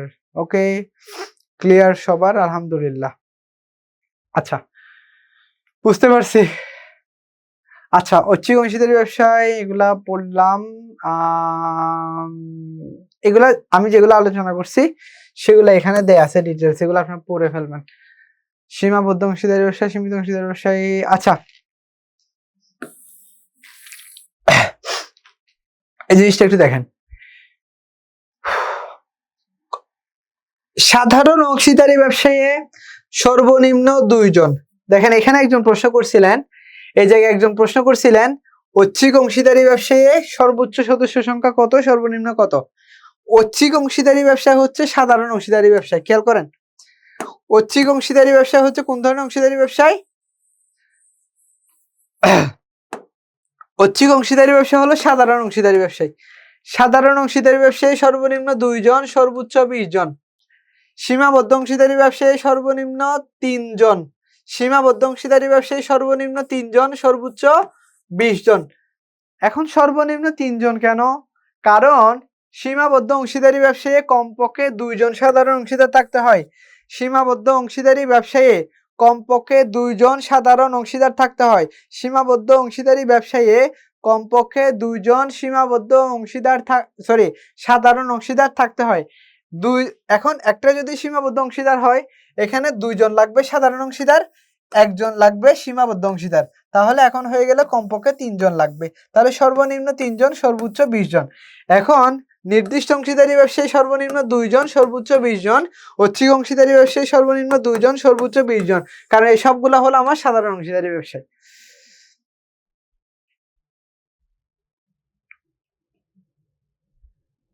আচ্ছা,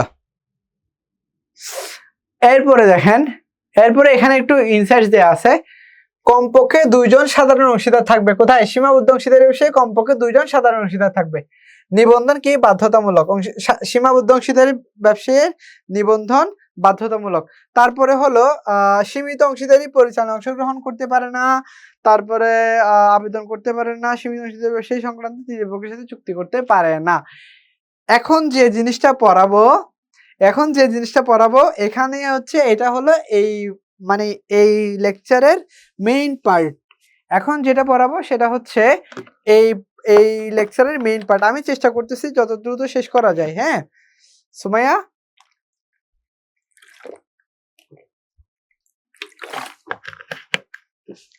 চেষ্টা করতেছি যত দ্রুত শেষ করা যায়। দেখেন, আচ্ছা, অংশীদারি ব্যবসায়ে আমরা কাকে বলে, কোন ধরনের আছে, এগুলো হচ্ছে একটু পড়বো। দেখেন, প্রথমত হচ্ছে সাধারণ বা সক্রিয় অংশীদার। তাহলে সাধারণ বা সক্রিয় অংশীদার কাকে বলে? যে অংশীদার ব্যবসায়ে মূলধন বিনিয়োগ করে, পরিচালনায় অংশগ্রহণ করে, যে অংশীদার ব্যবসায়ে মূলধন বিনিয়োগ করে, পরিচালনায় অংশগ্রহণ করে এবং চুক্তি অনুযায়ী লাভ ক্ষতি পায়, বিনিয়োগ করে পরিচালনায় অংশগ্রহণ করে। যে অংশীদার ব্যবসায়ে মূলধন বিনিয়োগ করে, পরিচালনায় অংশগ্রহণ করে কিন্তু এবং চুক্তি অনুযায়ী পারিশ্রমিক পায়, তাকে বলা হয় কি? চুক্তি অনুযায়ী পারিশ্রমিক পায়, তাকে বলা হয় সাধারণ বা সক্রিয় অংশীদার।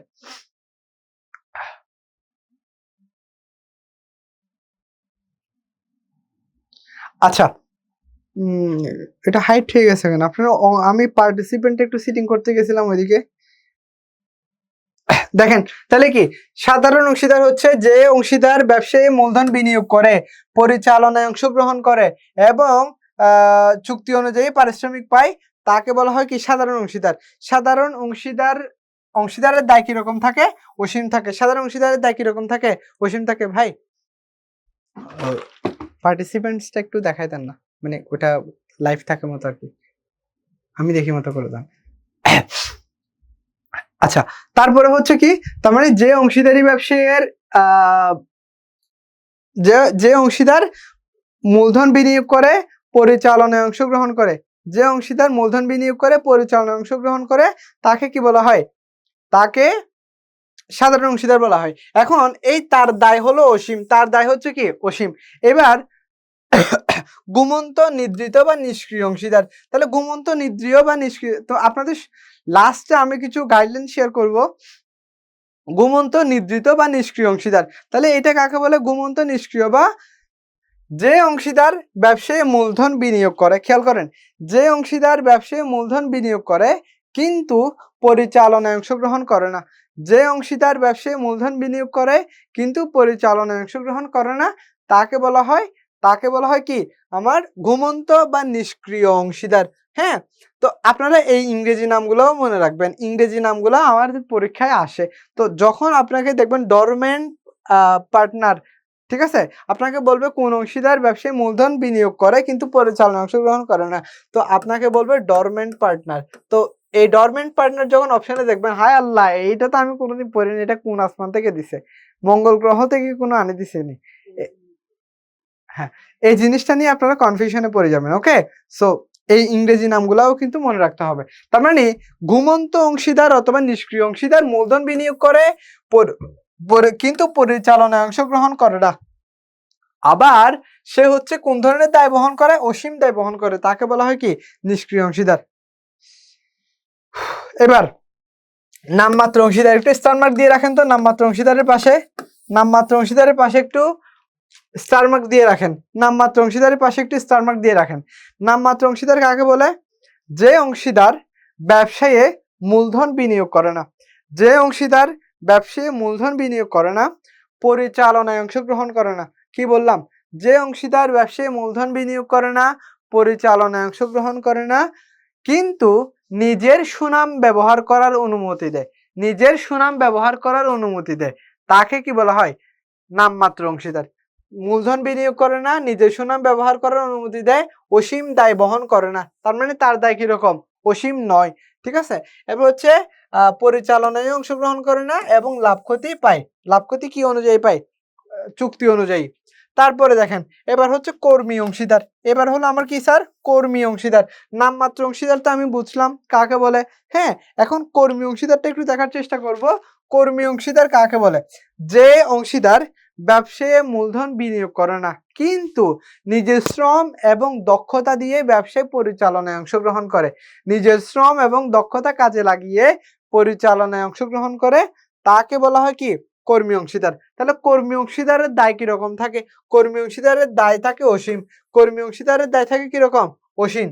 তাহলে সে মূলধন বিনিয়োগ করে না, তবে নিজের শ্রম দেয়। আচ্ছা, পরিচালনায় অংশগ্রহণ করে এবং লাভ ক্ষতি পায়। আচ্ছা, সীমিত বা সীমাবদ্ধ অংশীদার। হ্যাঁ, কাজের তন্ময় বলছে কাজের সঞ্জিতা, তারপর হচ্ছে তরু বলছে মাইস তন্ময় সায়েদ তরু। ওকে, হ্যাঁ ভালো বলছেন সবাই, থ্যাংক ইউ। আচ্ছা, তারপর হচ্ছে সীমিত বা সীমাবদ্ধ অংশীদার। সীমিত অথবা সীমাবদ্ধ অংশীদার। সীমিত বা সীমাবদ্ধ অংশীদার বিষয় বলতে কি বোঝায়? যে অংশীদারের দায়, যে অংশীদার ব্যবসায় মূলধন বিনিয়োগ করে, যে অংশীদার ব্যবসায় মূলধন বিনিয়োগ করে কিন্তু পরিচালনায় অংশগ্রহণ করতে পারে না এবং সীমিত দায় বহন করে। কোন ধরনের দায় বহন করে? সীমিত দায় বহন করে, তাকে বলা হয় সীমাবদ্ধ অংশীদার। তার মানে এক্ষেত্রে তার দায়টা কিরকম থাকে? সীমাবদ্ধ থাকে। সীমিত অংশীদারের দায়টা কিরকম? সসীম অথবা সীমিত। পরিচালনার অধিকার থাকে না এবং চুক্তি অনুযায়ী সে কি পায়? লাভ ক্ষতি পায়। আচ্ছা, এবার বলেন আপাত দৃষ্টিতে অংশীদার অথবা কোয়াসি পার্টনার। আপাত দৃষ্টিতে অংশীদার অথবা কোয়াসি পার্টনার, বলেন তো আপাত দৃষ্টিতে অংশীদার কাকে বলে? বলেন, আপাত দৃষ্টিতে অংশীদার কাকে বলে? দায় বিনিয়োগকৃত মূলধন পর্যন্ত এরা পাওনাদার। ইয়েস। আচ্ছা, আপাত দৃষ্টিতে অংশীদার মানে বোঝাই হলো আমাদের মনে হচ্ছে সে অংশীদার, কিন্তু আসলে সে কিন্তু কি না? অংশীদার নয়। আপাত দৃষ্টিতে অংশীদার ব্যাপারটাকে আমরা এভাবেই বলতে পারি, যেমন ধরেন সে হলো যদি কোনো অংশীদার ব্যবসায় মূলধন বিনিয়োগ করে, যদি কোনো অংশীদার ব্যবসায় কি করে? মূলধন বিনিয়োগ করে।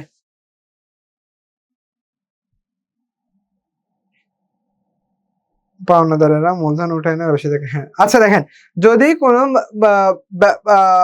অংশীদার ব্যবসায় মূলধন বিনিয়োগ করে কিন্তু ব্যবসা থেকে যখন চলে যায়, ব্যবসা থেকে যখন চলে যায় তখন তিনি চলে গেলেও তার টাকাটা এখন পর্যন্ত অংশীদারি ব্যবসার মধ্যেই আছে। মানে অংশীদারি ব্যবসা থেকে তার টাকাটা এখন পর্যন্ত সে নিয়ে নেয় নাই। যেহেতু নিয়ে নেয় নাই, তার টাকাটা ব্যবসা হচ্ছে কি ইউজ করতেছে। এই যে তার টাকাটা ব্যবসা ইউজ করতেছে, এই যে ব্যবসা ইউজ করতেছে, তাকে আমাদের মনে হলেও সে একজন অংশীদার। কিন্তু এখানে সে ব্যবসা থেকে চলে গেছে, কিন্তু এখন সে আর অংশীদার নাই। তাকে আমাদের আপাত দৃষ্টিতে অংশীদার মনে হচ্ছে, কিন্তু আসলে সে কি না? অংশীদার না। এইজন্য এই যে অংশীদার ব্যবসা থেকে চলে গেছে অথবা ব্যবসা থেকে কি হয়ে গেছে? অবসর গ্রহণ করেছে, কিন্তু তার মূলধন এখন পর্যন্ত উত্তোলন করে নাই, তাকে বলা হয় আপাত দৃষ্টিতে অংশীদার। এই আপাত দৃষ্টিতে অংশীদার সাধারণত আমরা কি বলে থাকি? আপাত দৃষ্টিতে অংশীদারকে এক প্রকার পাওনাদার হিসেবে বিবেচনা করা হয়। কি হিসেবে? ব্যবসায়ের পাওনাদার হিসেবে বিবেচনা করা হয়। এবার তার দায়, তার দায় কিরকম? তার দায় হচ্ছে যদি তিনি বিজ্ঞপ্তি দিয়ে ব্যবসা থেকে চলে যায়, তখন তার দায় থাকবে না। কিন্তু কেউ যদি ওই অংশীদারকে ব্যবসায়ের অংশীদার মনে করে, মানে ব্যবসায়ের অংশীদার মনে করে কেউ যদি ব্যবসায় ঋণ দেয়, তখন সেটা হয়ে যাবে কি? তার উপরে দায় বর্তাবে। তিনি পরিচালনায় অংশগ্রহণ করে না এবং কি পায়? সুদ পায়। ক্লিয়ার? এতটুকু ক্লিয়ার কিনা বলেন তো? এরপরে এরপরে আমরা দুইটা জিনিস শিখতে যাব। ওকে, বুশরা বলছে জি, থ্যাংক ইউ বুশরা। তারপর হচ্ছে রাবেয়া, তাওসিফ, নাফিসা, রাইদা। নাফিসা বলছে ভাই একটু তাড়াতাড়ি শেষ করেন। তাড়াতাড়ি শেষ করতেছি স্যার। আপনাদেরও তো বুঝতে হবে এটা, মানে আপনারা বুঝতেছেন কিনা এই জিনিসটাও তো আমার দেখা লাগবে। হ্যাঁ, আমি আমার সর্বোচ্চটুকু চেষ্টা করব তাড়াতাড়ি শেষ করে দেওয়ার জন্য। আমারও এখান থেকে স্টুডিওতে আমি সরাসরি চলে যাব কাউন্টারে, কাউন্টার থেকে তারপর আবার চট্টগ্রাম চলে যাব। আচ্ছা, এস এম সামিউল ইসলাম সাইদ, ওকে। আচ্ছা, এখন আমাদের দুইটা জিনিস, আচরণ ও অনুমিত অংশীদার এবং প্রতিবন্ধ অংশীদার। আমাদের এরপরে খুব বেশি একটু ইম্পর্টেন্ট নাই। এইটার পরে আমরা হচ্ছে ইয়া পড়বো, বিলোপ সাধনটা পড়বো, বিলোপ সাধন পরে আমাদের লেকচারটা শেষ। হ্যাঁ, আচ্ছা, এবার দেখেন ভাইয়া, আপনি কি না সিলেটে ক্লাস নেওয়ার জন্য আমার সুযোগ হবে না আশা করি। দেখেন তাহলে হচ্ছে কি, আচ্ছা এই দুইটাতে কনফিউশন আছে কার কার একটু বলেন তো আমাকে। এই যে আচরণ অনুমিত অংশীদার কাকে বলে আর হচ্ছে প্রতিবন্ধ অংশীদার কাকে বলে, এটা একটু বলেন তো দেখি কে কি পারেন। হ্যাঁ, নিজেকে অংশীদার হিসেবে পরিচয় দেয়। তন্ময়, আপনি কি ক্লাস করছেন আমার? সাইয়েদ, পারবো ইনশাল্লাহ ভাইয়া। বরিশাল কবে ক্লাস নিবেন? এরা অংশীদার না। বরিশাল ক্লাস আমি নিব না সম্ভবত, ইনশাল্লাহ দেখি নেক্সট টাইমে যদি নেওয়ার সুযোগ হয়। প্রতিবন্ধ অংশীদারটা একটু বলেন, প্রতিবন্ধ অংশীদারটা একটু বলেন। প্রতিবন্ধী অংশীদার, আচ্ছা নাফিসা, আপনি কি আমার ক্লাস করছেন? প্রতিবন্ধী অংশীদার না, এটা হচ্ছে প্রতিবন্ধ অংশীদার। এরা আচরণ ধারা প্রভাবিত করে, ও এই জন্য বলতেছেন পারছেন। আচ্ছা, উম্মে সাউদা, আচ্ছা দেখেন, একটা হলো আমার কই দেখেন আচরণে অনুমিত অংশীদার। আমি একটু দেখি, এই যে এখানে একটু বোঝাই, একটা খালি জায়গা নেই। দেখেন, এটা হলো আপনার ব্যবসা প্রতিষ্ঠান, এটা হলো মোখলেস, এটাকে এটা হচ্ছে মুখলেস কে? আচ্ছা, মুখলেস, এটা হচ্ছে মুখলেস। আমাদের দুইটা, একটা হলো আচরণে অনুমিত অংশীদার, একটা হলো আচরণে অনুমিত অংশীদার। এটাকে আমি সহজভাবে বলবো হচ্ছে দালাল। এটাকে কি বলবো সহজভাবে? দালাল। আরেকটা আছে হচ্ছে আমার প্রতিবন্ধ অংশীদার, প্রতিবন্ধ অংশীদার। এই প্রতিবন্ধ অংশীদারকে আমি বলবো হলো প্রতিবন্ধী অংশীদার। কি বললাম? আমরা বলবো হচ্ছে কি, প্রতিবন্ধ অংশীদারকে আমরা বলবো হচ্ছে প্রতিবন্ধী অংশীদার। ঠিক আছে, তো কেন বলতেছি সেটা আমরা আসতেছি। তাহলে আচরণ ও অনুমিত অংশীদার মানে হলো দালাল। এখন আপনি হচ্ছে ধরেন গরু বাজারে যখন আমরা যাই কোরবানির সময়, তখন হয় কি, মুখলেস, এদিকে একটা রাস্তা আছে, রাস্তা দিয়ে আমরা বাপ বেটা সবাই মিলে যাচ্ছি। হ্যাঁ, এটা হলো একটা গরুর ফার্ম অথবা ছাগলের ফার্ম, ধরেন গরুর বাজার এটা। তো আমরা এদিকে তিনজন কুরবানির গরু কিনতে যাচ্ছি, আমরা তিনজন মানুষ কুরবানির গরু কিনতে যাচ্ছি এদিকে। এখন এই মুখলেস আমাদের কাছে আসলে, চাচা আপনাদের গরু কিরকম লাগবে বলেন? আমাদের কাছে বড় ছোট যেরকম চান সেরকম গরু আপনি পাবেন। আপনি দেখেন আমাদের এখানে গরু পছন্দ হয় কিনা, পছন্দ হলে তারপর এখানে আমাদের থেকে কিনেন। কে বলতেছে? এই মুখলেস ভাই বলতেছে। মুখলেস আমাদের কাছে এসে কি বলতেছে? আপনি আমাদের কাছ থেকে কি কিনেন? গরু। মানে আমাদের কাছে বড় ছোট সাইজ দেখে নিতে পারবেন, বেছে বেছে নিতে পারবেন, যা খুশি তা নিতে পারবেন। ঠিক আছে, তো এখন তো এখন তো মুখলেস যখন এখানে আসলো, আমরা বললাম যে ঠিক আছে। মুখলেস যখন বলতেছে, এখন মুখলেস এমন ভাবে কথা বলতেছে যেন এই ব্যবসাটা তার। কি বললাম? মুখলেসের কথা অনুযায়ী আমরা মানে মনে করলাম যে এই ব্যবসাটা কার? মুখলেসের ব্যবসা। কিন্তু মুখলেস কিন্তু কি না, মুখলেস কিন্তু এই ব্যবসার কেউ না, সে হচ্ছে একটা দালাল। সে আমাদেরকে ধরে এখান থেকে আমাদেরকে সে কি করবে? গরু কেনাবে।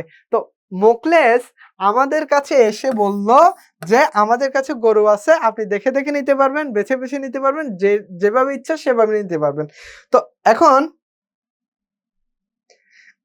এখন আমরা হচ্ছে এখানে আসলাম, আসার পরে আমরা এখান থেকে একটা গরু কিনলাম, এখান থেকে একটা কি কিনলাম? গরু কিনলাম। এবং আমরা মনে করছি এই মুখলেস ব্যবসায়ীর কেউ, আদতে সে এই ব্যবসায়ীর কেউ না, আদতে সে এই ব্যবসায়ীর কি কেউ না। তো এখন এই যে এখানে দেখেন তো, এখানে মুখলেস নিজেকে ব্যবসায়ীর কেউ হিসেবে পরিচয় দিচ্ছে। কি বললাম? মুখলেস ব্যবসায়ীকে, মুখলেস কি, মুখলেস নিজেকে কি হিসেবে পরিচয় দিচ্ছে? ওই ব্যবসায়ীর একজন অংশীদার হিসেবে। আসলে সে ওই ব্যবসায়ীর কেউ না। তার মানে যখন মুখলেস নিজেকে ওই ব্যবসায়ীর কেউ হিসেবে পরিচয় দিবে তখন সে হয়ে যায় দালাল।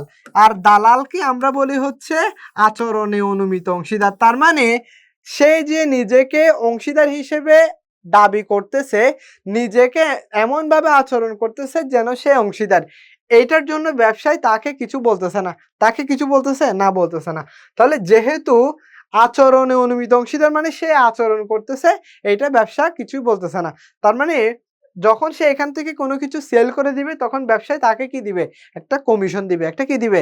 কমিশন দিবে। হ্যাঁ, তো এই যে আচ্ছা, নীল কালার গরু পাইলে বলেন তো আমাকে একটা। মুখলেস ভাই, আমাকে একটা নীল কালার গরু দিয়েন।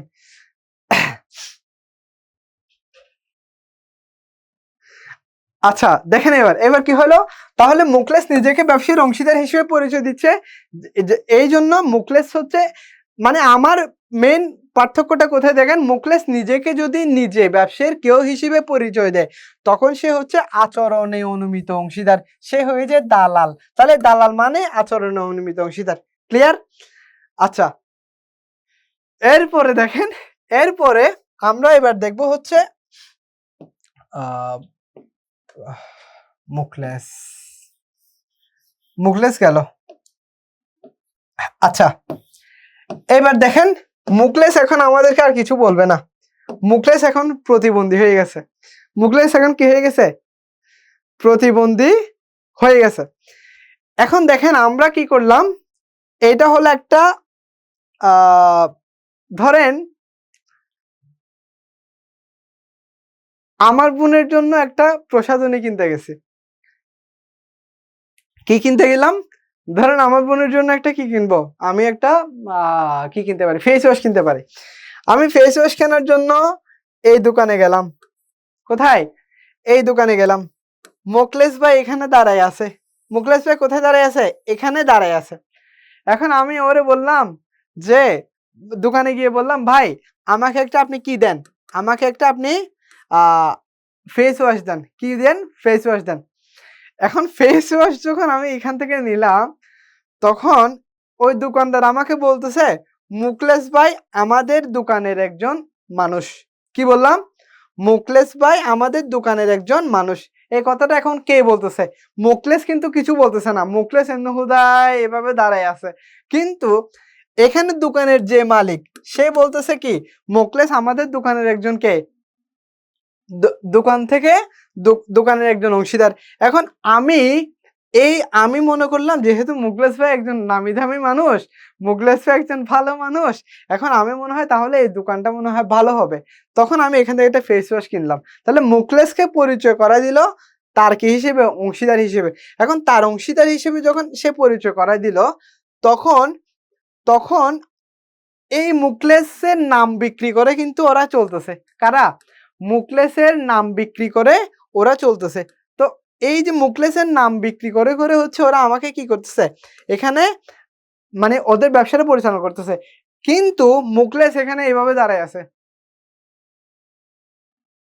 মানে সে যে তার নাম যে এখানে ব্যবহার করতেছে এইটার জন্য সে সে কাউকে কি করতেছে না, নিষেধ করতেছে না। সে মানে তার নাম সেল করতেছে ঠিক আছে, কিন্তু সে এই যে তার নাম ব্যবহার করতেছে এইটার জন্য সে কোনো কিছু করতেছে না। এখন সে এখানে প্রতিবন্ধীর মতো দাঁড়ায় আছে। তো এই জন্য যখন প্রতিবন্ধী অংশীদার কেন বলতেছি আমি এটাকে, তার নাম যে একজন বিক্রি করতেছে এটার জন্য সে কিছুই বলতেছে না, এই জন্য সে এখানে প্রতিবন্ধী অংশীদার। তার মানে আচরণে অনুমিত অংশীদার মধ্যে মুখলেস নিজেকে পরিচয় দিবে ব্যবসায়ীর মানুষ হিসেবে। আর প্রতিবন্ধ অংশীদারের মধ্যে তাকে একজন, ধরেন আমার মনে করেন কেউ একজনের হাত নাই, আপনি তাকে একটা চড় দিলেন, তিনি কি আপনাকে চড় দিতে পারবে? পারবে না। মানে কেউ একজনের হাত নাই, আপনি তাকে একটা চড় দিলেন, তো এখন আপনি যদি বলেন মানে আমি তোরে এখন মানে আপনি একটা চড় দিলেন, সে তো আপনাকে চড় দিতে পারবে না, কেন? তার হাত নাই।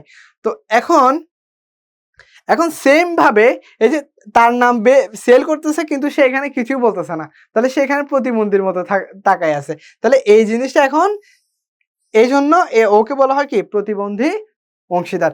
আচ্ছা, এইটা এটা হচ্ছে যে কি, যখন বড় ধরনের কোনো কোম্পানি থাকে, যেমন যেমন ধরেন বিল্ডিং এর কাজ অথবা বড় ধরনের প্রোডাক্ট সেল, এটা ফেস ওয়াশের যে উদাহরণ দিলাম এটা তো খুব ছোট উদাহরণ।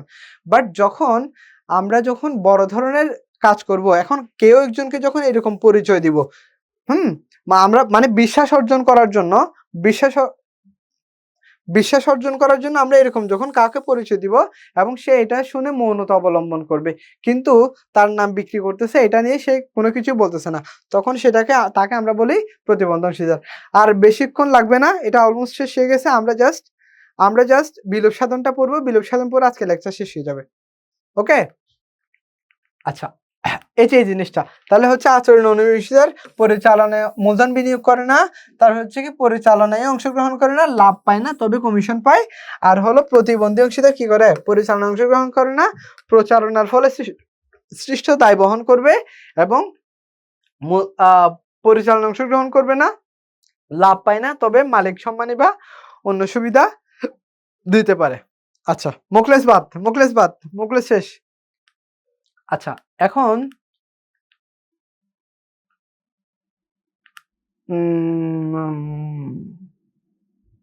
নাবালক, এখানে বেশি টাইম নেব না। নাবালক হচ্ছে যে সাধারণত 18 বছরের কম বয়সী কেউ যদি থাকে ব্যক্তিকে আমরা নাবালক বলি। নাবালক সাধারণত, যদি আমাকে প্রশ্ন করা হয় নাবালক কি একটি অংশীদারি ব্যবসায়ের অংশীদার হতে পারে, উত্তর হচ্ছে না। নাবালক কি অংশীদারি ব্যবসায়ের অংশীদার হতে পারে না, কিন্তু যদি অন্যান্য অংশীদাররা চায় তাহলে শর্ত সাপেক্ষে একজন নাবালককে অংশীদার হিসেবে গ্রহণ করা যেতে পারে। এটা হচ্ছে আমার উত্তর। নাবালককে যদি অংশীদার হিসেবে গ্রহণ করে তখন সে হয়ে যায় সীমাবদ্ধ অংশীদার। নাবালককে যদি অংশীদার হিসেবে গ্রহণ করে তখন সে হয়ে যায় সীমাবদ্ধ অংশীদার। ঠিক আছে, কিছু শর্ত সাপেক্ষে কিছু সুযোগ সুবিধা দেওয়ার জন্য একজন নাবালক অংশীদার হিসেবে গ্রহণ করা যেতে পারে। এবার অংশীদারি আইনের 1932 সালের অংশীদারি আইনের 30 নাম্বার ধারায় নাবালক সম্পর্কে বলা হয়েছে। 1932 সালের অংশীদারি আইনের 30 নাম্বার ধারায় নাবালক সম্পর্কে কি বলা হয়েছে? দাঁত ব্যথা করতেছে। আচ্ছা, নাবালকের দায়, এগুলো খুব বেশি ইম্পর্টেন্ট না, বাট আমি আপনারা এগুলো পড়ে নেবেন। এবার দেখেন, অংশীদার হওয়ার অযোগ্য ব্যক্তি, এগুলো একটু পড়বেন। অংশীদার হওয়ার অযোগ্য ব্যক্তি: নাবালক, পাগল, সরকারি চাকরিজীবী, দেউলিয়া ব্যক্তি, বিদেশি শত্রু, বিদেশি রাষ্ট্রদূত, দেশদ্রোহী, কোনো অংশীদারি ফার্ম কি করতে পারে না। আচ্ছা, সর্বোচ্চ কতজন নাবালক নেওয়া যায়? আচ্ছা, আমরা জানি একটি অংশীদারি ব্যবসায়ী সর্বোচ্চ 3 জন, সীমাবদ্ধ অংশীদার নেওয়া যায়। ঠিক আছে, সর্বোচ্চ 3 জন সীমাবদ্ধ অংশীদার নেওয়া যায়। এখন সর্বোচ্চ কতজন নাবালক নেওয়া যায় এরকম কোনো স্পেসিফিক ইনফরমেশন নাই, তবে সর্বোচ্চ 3 জন সীমাবদ্ধ অংশীদার নেওয়া যায়, সর্বোচ্চ 3 জন। তো সীমাবদ্ধ অংশীদার যদি সর্বোচ্চ 3 জন হয় তাহলে শর্ত সাপেক্ষে চাইলে ওই 3 জন নাবালক হইতে পারবে। আমি এটা কমন সেন্সের উপর থেকে বলছি। ক্লিয়ার? কতজন নাবালক নিতে পারবে এরকম কোনো কি নাই, স্পেসিফিক কোনো ইনফরমেশন নাই। বাট যেহেতু 3 জন সর্বোচ্চ সীমাবদ্ধ অংশীদার থাকতে পারবে এবং নাবালক একজন সীমাবদ্ধ অংশীদার, সেহেতু শর্ত সাপেক্ষে ওই 3 জন নাবালক হইতে পারবে যদি হয়। আচ্ছা, এখন আমাদের এবার অংশীদার ব্যবসায় বিলোপ সাধন হয়ে গেলে আমাদের শেষ হয়ে যাবে, সর্বোচ্চ 10 মিনিট লাগবে। ঠিক আছে, দেখেন, অংশীদারি ব্যবসায়ীর বিলোপ সাধন বলতে বোঝায় চুক্তির বিলোপ সাধন। অংশীদারি ব্যবসায়ীর বিলোপ সাধন সম্পর্কে কি বোঝায়? চুক্তির বিলোপ সাধনকে বোঝায়। মানে অংশীদারি ব্যবসায়ীর যে চুক্তি ছাড়া অংশীদারি ব্যবসা গঠন হতে পারে না, চুক্তির বিলোপ সাধন হওয়াকে কি বলা হয়? ধরেন ক, খ এবং গ 3 জন মিলে কি করলো, একটা অংশীদারি ব্যবসা গঠন করলো। এখন এখান থেকে খ চলে গেলে এখন ওই অংশীদারি ব্যবসাটা বিলোপ হয়ে গেছে। কি হয়ে গেছে? বিলোপ হয়ে গেছে। এখন ঘ নাম্বার আসছে। এখন ক, গ এবং ঘ এই 3 জন মিলে নতুন অংশীদার হলো। এখন এদের মধ্যে নতুন চুক্তি হবে। আগে যে 3 জনের মধ্যে চুক্তি হয়েছে না, আগে যে তিনজনের মধ্যে যে চুক্তিটা হয়েছে সেই চুক্তিটা একজন যাওয়ার পর থেকেই বাতিল হয়ে গেছে। এখন ওরা আরেকজনকে যে গ্রহণ করলো, এখন চুক্তি হইলো হচ্ছে তিনজনের মধ্যে। বুঝতে পারছি? আচ্ছা, এটা এই যে চলে গেল, এটা কোনো এই যে হঠাৎ করে চলে যাওয়া বিশেষ ঘটনা সাপেক্ষে বিলুপ্ত সাধন। আচ্ছা, তারপরে হচ্ছে এবার দেখেন পাগল 1993 না 1932 সালের হবে, এটা হবে 1932 সালের। আচ্ছা, এবার এগুলো একটু পড়বেন, এই জিনিসটা একটু মনে রাখতে হবে।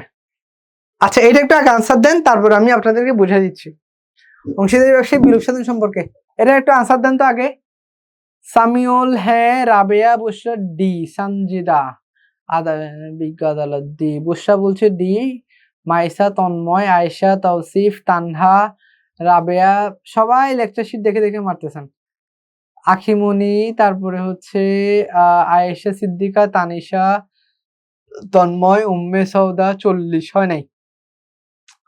তারপর হচ্ছে মাহমুদা, তারপর হচ্ছে তরু 40 বলতেছে, না হয় নাই। জোরো বলছে ডি। আমার কাছে লেকচার শিট নাই, লেকচার শিট নিয়েই বসবেন, লেকচার শিট নিয়েই আপনারা অনলাইনে ক্লাস করতে বসবেন। হ্যাঁ, হুদায় মুখস্থ ক্লাস করে লাভ নাই, লেকচার শিট নিয়ে পড়লে তখন হচ্ছে এই জিনিসগুলো আপনাদের রিলেট করতে পারেন। ভাইয়ার নাম পড়তে হবে না, কাজটা শেষ করেন প্লিজ। ওকে, শেষ করতেছি। আচ্ছা আচ্ছা, লেকচার শিট দেওয়ার কথা যোগাযোগ করে নেবেন। দেখেন, অংশীদারি ব্যবসায়ের বিলোপ সাধন। অংশীদারি ব্যবসায়ের বিলোপ সাধন, দেখেন আমি আবার বলতেছি, অংশীদারি ব্যবসায়ের সংজ্ঞা দেয়া হয়েছে 4 ধারায়। অংশীদারি ব্যবসায়ের সংজ্ঞা দেয়া হয়েছে 4 ধারায়। ও ঐচ্ছিক অংশীদারি ব্যবসা সম্পর্কে বলা হয়েছে 7 ধারায়।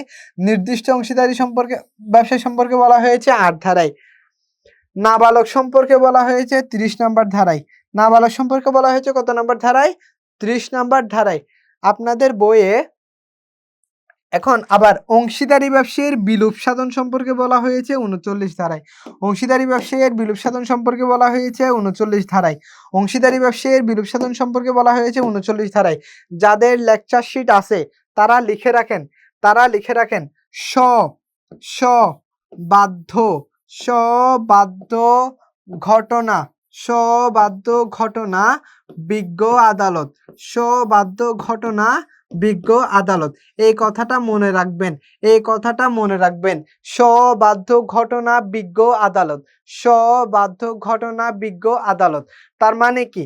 অংশীদারি ব্যবসায়ের বিলোপ সাধন সম্পর্কে বলা হয়েছে 39 ধারায়। এখন আমাদের এখান থেকে শুরু হলো 40, 41, 42 নাম্বার ধারা, 43 নাম্বার ধারা, 44 নাম্বার ধারা। ইজিলি কেমনে মনে রাখবেন?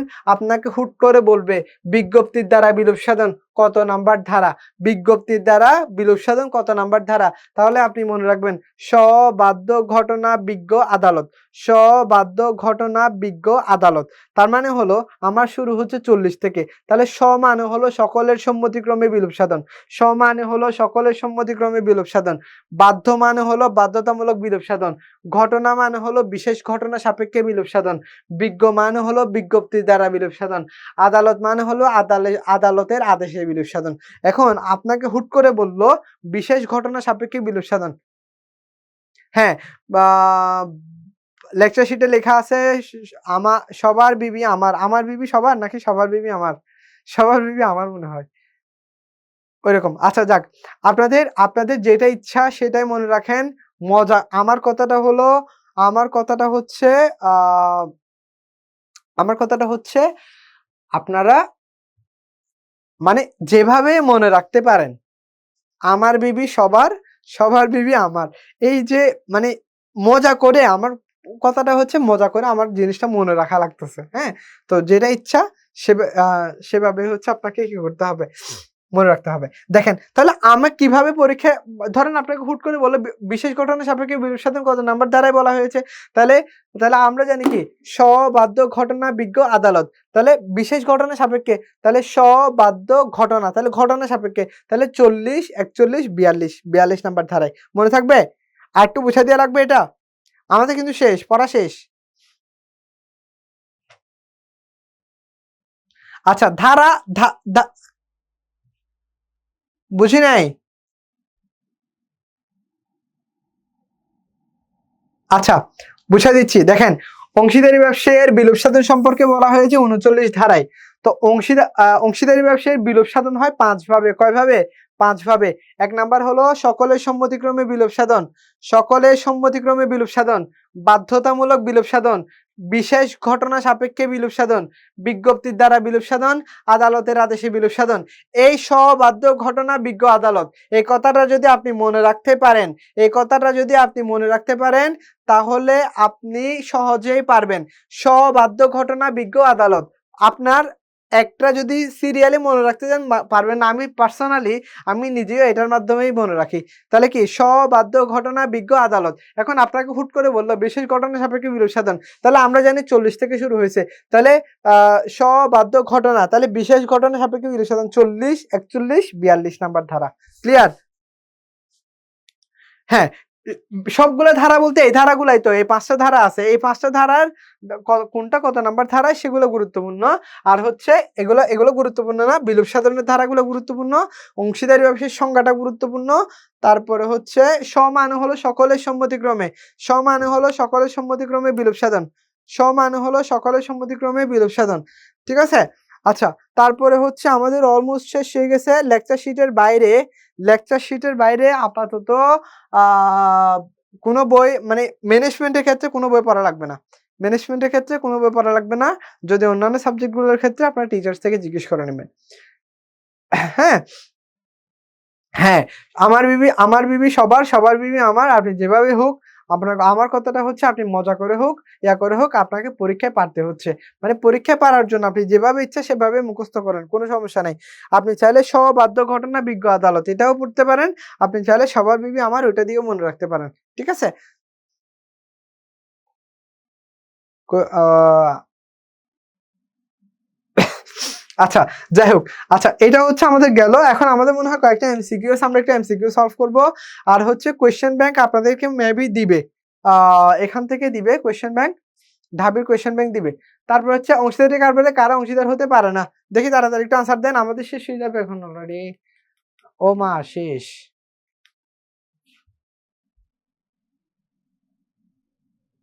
আয় হায়!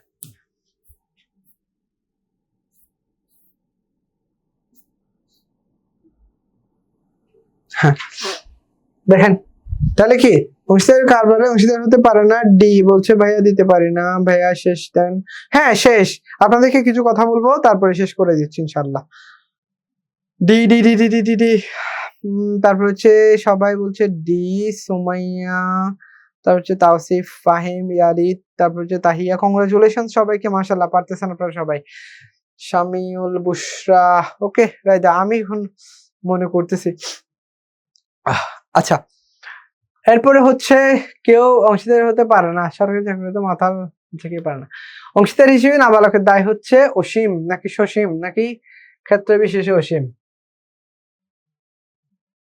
মুখস্থ মারে কেন?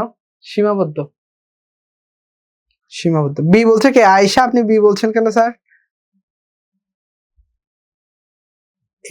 নুসরাত পায়েল, তারপরে হচ্ছে তাহিয়া, সাইয়েদ, সুমাইয়া, বুশরা। আমাদের শেষ এমসিকিউ সলভ করতেছে, এখনই শেষ করে দিব ইনশাআল্লাহ। রাইদা, তারপর হচ্ছে সুমাইয়া, শেষ। থ্যাংক ইউ, কংগ্রাচুলেশন সবাইকে। আচ্ছা, তারপরে হচ্ছে আমাদের শেষ হয়ে গেছে। থ্যাংক ইউ সবাইকে, থ্যাংক ইউ। আপনারা অনেক হেল্প করেছেন, শুরু থেকে শেষ পর্যন্ত ছিলেন। এটার জন্য সবাইকে অনেক অনেক কংগ্রাচুলেশন। হ্যাঁ, এবার একটা কথা বলি। আপনারা হচ্ছে এখন এই জায়গায় আছেন। এই জায়গায় মানে কোথায়? সেপ্টেম্বরের আজকে কত? 13 তারিখ।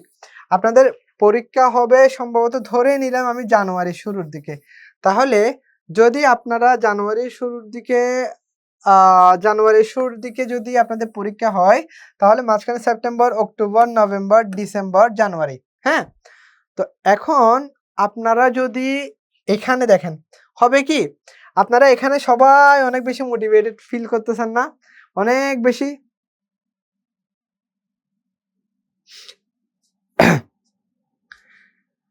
আচ্ছা, দেখেন এবার তাহলে কি আপনারা এখন সবাই এখন অনেক এনার্জেটিক হয়েছেন। ইনশাআল্লাহ অ্যাডমিশন এখনো অনেক টাইম আছে। আপনারা হয়তো অনেকেই এখন পর্যন্ত মানে লাস্টে কামব্যাক দেওয়ার প্ল্যান করতেছেন। লাস্টে কামব্যাক দেওয়ার মানে ওই চিন্তাটা আপনার মাথায় আনবেন না। কেন মাথায় আনবেন? আমি আমার অ্যাডমিশন টেস্টে আমার একটা ফ্রেন্ডের কথা বলি। আমার অ্যাডমিশন জার্নি শুরু করছি আমি এইচএসসি পরীক্ষার ৩ মাস আগে থেকে। এইচএসসি পরীক্ষার ৩ মাস আগে থেকে আমি আমার অ্যাডমিশন জার্নি শুরু করছি। আমাদের এইচএসসি পরীক্ষা ধরেন এখানে শেষ হয়েছে, আমি এটা ৩ মাস আগে থেকে শুরু করছি। আমার এক ফ্রেন্ড অ্যাডমিশন জার্নি শুরু করছে এইচএসসি পরীক্ষার ২ মাস পরে। এইচএসসি পরীক্ষার কয় মাস পরে? ২ মাস পরে সে অ্যাডমিশন জার্নি শুরু করছে। কিন্তু অ্যাডমিশন টেস্টে সে আমার চেয়ে এমসিকিউ মার্কস বেশি পেয়েছে। খেয়াল করেন, অ্যাডমিশন টেস্টে সে আমার চেয়ে এমসিকিউতে ৫ মার্কস বেশি পেয়েছে। ৫ মার্ক এমসিকিউতে ৫ মার্ক বেশি পাওয়া মানে সে অনেক দূর আগে যাওয়া। বলতে গেলে আমি তার ৫ মাস আগে অ্যাডমিশন জার্নি শুরু করছি, সে অ্যাডমিশন জার্নি শুরু করছে এইচএসসি ২ মাস পরে। সে আমার চেয়ে ৫ মার্ক বেশি পেয়েছে। আনফরচুনেটলি তার ঢাবিতে চান্স হয় নাই। প্রশ্ন নাই আপনাদের কেমনে পসিবল এটা?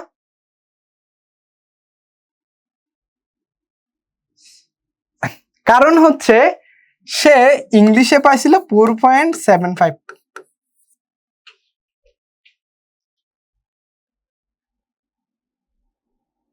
দেখছেন,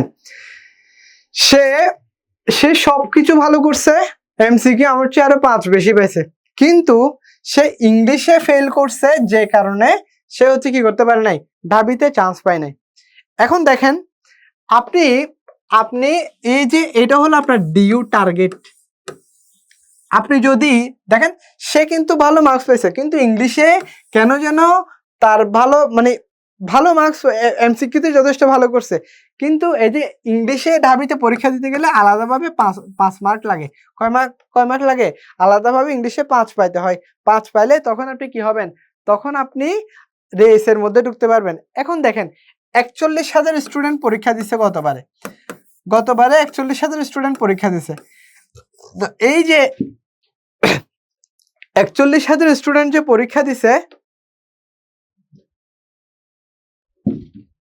রিটেনে 0 পেলে সমস্যা নাই। রিটেনে হচ্ছে আপনার 40 মার্কস একসাথে হিসাব করবে। আমি বলতেছি কিছু স্ট্র্যাটেজি বলতেছি, একটু থাকেন কষ্ট করে, আমি এখনই শেষ করে দিব। দেখেন ৪০,০০০ স্টুডেন্ট পরীক্ষা দিচ্ছে, তো আপনি যদি ভাবেন আল্লাহ ৪১,০০০ স্টুডেন্ট থেকে আমি ৯৬০ এর মধ্যে কেমনে ঢুকবো, অথবা ৯৬০ জনের মধ্যে কেমনে আসবো, এই জিনিসটা যদি আপনি চিন্তা করেন অনেক কঠিন লাগবে। বাট আপনি জিনিসটা এভাবে চিন্তা করেন, ৪১,০০০ স্টুডেন্ট পরীক্ষা দিবে, ঠিক আছে, এখানে আলাদাভাবে ঢাবিতে আপনার ৬০ মার্কের একটা এমসিকিউ নেবে। ৬০ মার্কের এমসিকিউ পরীক্ষা নিবে। তো এই ৪১,০০০ থেকে ৩৬,০০০ স্টুডেন্ট এর মধ্যে ফেল করে যাবে। কয় হাজার? ৩৬,০০০ স্টুডেন্ট কি করবে? ফেল করবে। এখানে আসতে পারবে ৫,০০০ বা ৬,০০০ স্টুডেন্ট, আমি ধরে নিলাম ৫,০০০। এখন এটা আবার কি রকম শর্ট কোয়েশ্চেন না, ইনফরমেশন না? দেখেন এইখানে আপনি ৪১,০০০ স্টুডেন্ট আপনার সাথে পরীক্ষা দিছে, বাট আসলেই যে প্রতিযোগিতা হবে সেটা হবে আপনার এই ৫,০০০ জনের মধ্যে। কেন? কারণ অধিকাংশ স্টুডেন্ট ইংলিশে ফেল করার মাধ্যমে অলরেডি সে প্রতিযোগিতা থেকে হারাই গেছে। কি বললাম? ইংলিশে ফেল করার মাধ্যমে সে অলরেডি কোথা থেকে হারাই গেছে? প্রতিযোগিতা থেকে হারাই গেছে। তার মানে আপনার কম্পিটিশন হবে কিসের উপর? আপনার কম্পিটিশন হবে ৫,০০০-এর উপর। এখন এই জন্য আমি আপনাদেরকে যেটা বলবো সেটা হচ্ছে ইংলিশকে আলাদাভাবে একটু গুরুত্ব দিবেন। কি বললাম? ইংলিশকে আলাদাভাবে একটু গুরুত্ব দিতে হবে। ঢাবিতে অথবা যেখানে বলেন, ইংলিশটাকে আলাদাভাবে গুরুত্ব দিতে হবে। ডেইলি আপনার ইংলিশের জন্য পড়ার একটা সার্টেন টাইম আপনার শুধুমাত্র ইংলিশের জন্য রাখা লাগবে। ঠিক আছে? তো এই যে আপনি যদি ইংলিশে ফেল করে যদি রেসে ঢুকতে না পারেন, আপনার রেস কিন্তু এখানে না, রেস হবে এই জায়গায়।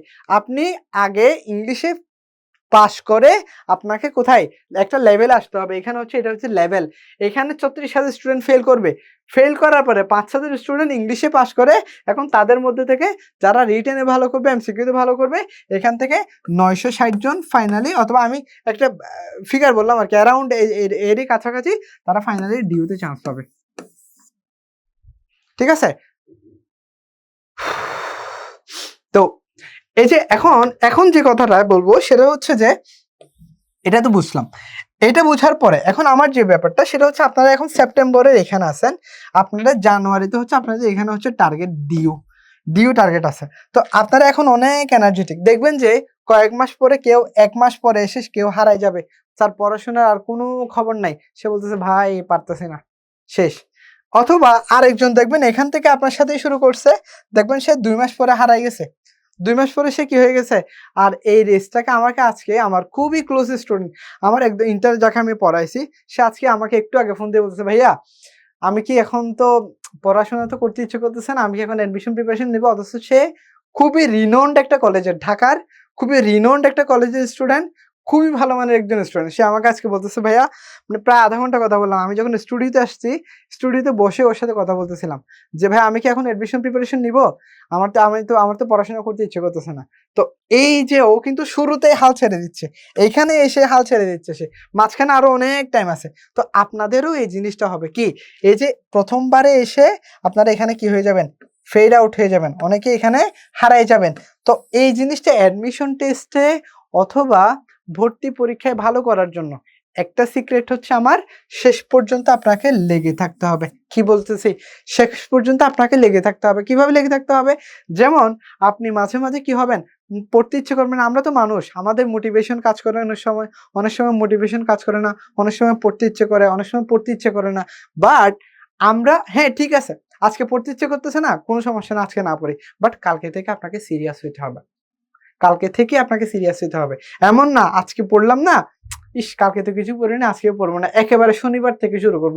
এই শনিবারের রোগ যেন না পাই, কি বললাম, শনিবারের রোগ যেন না পাই আপনাকে, শুক্রবারে অথবা মানে এই সপ্তাহটা শেষ হয়ে গেছে, তাকে এই সপ্তাহটা আর না পড়ে একেবারে শনিবার থেকে শুরু করবো, অথবা 1 তারিখ থেকে শুরু করবো, এই রোগটা যেন না পাই, এটা খুবই মারাত্মক একটা রোগ।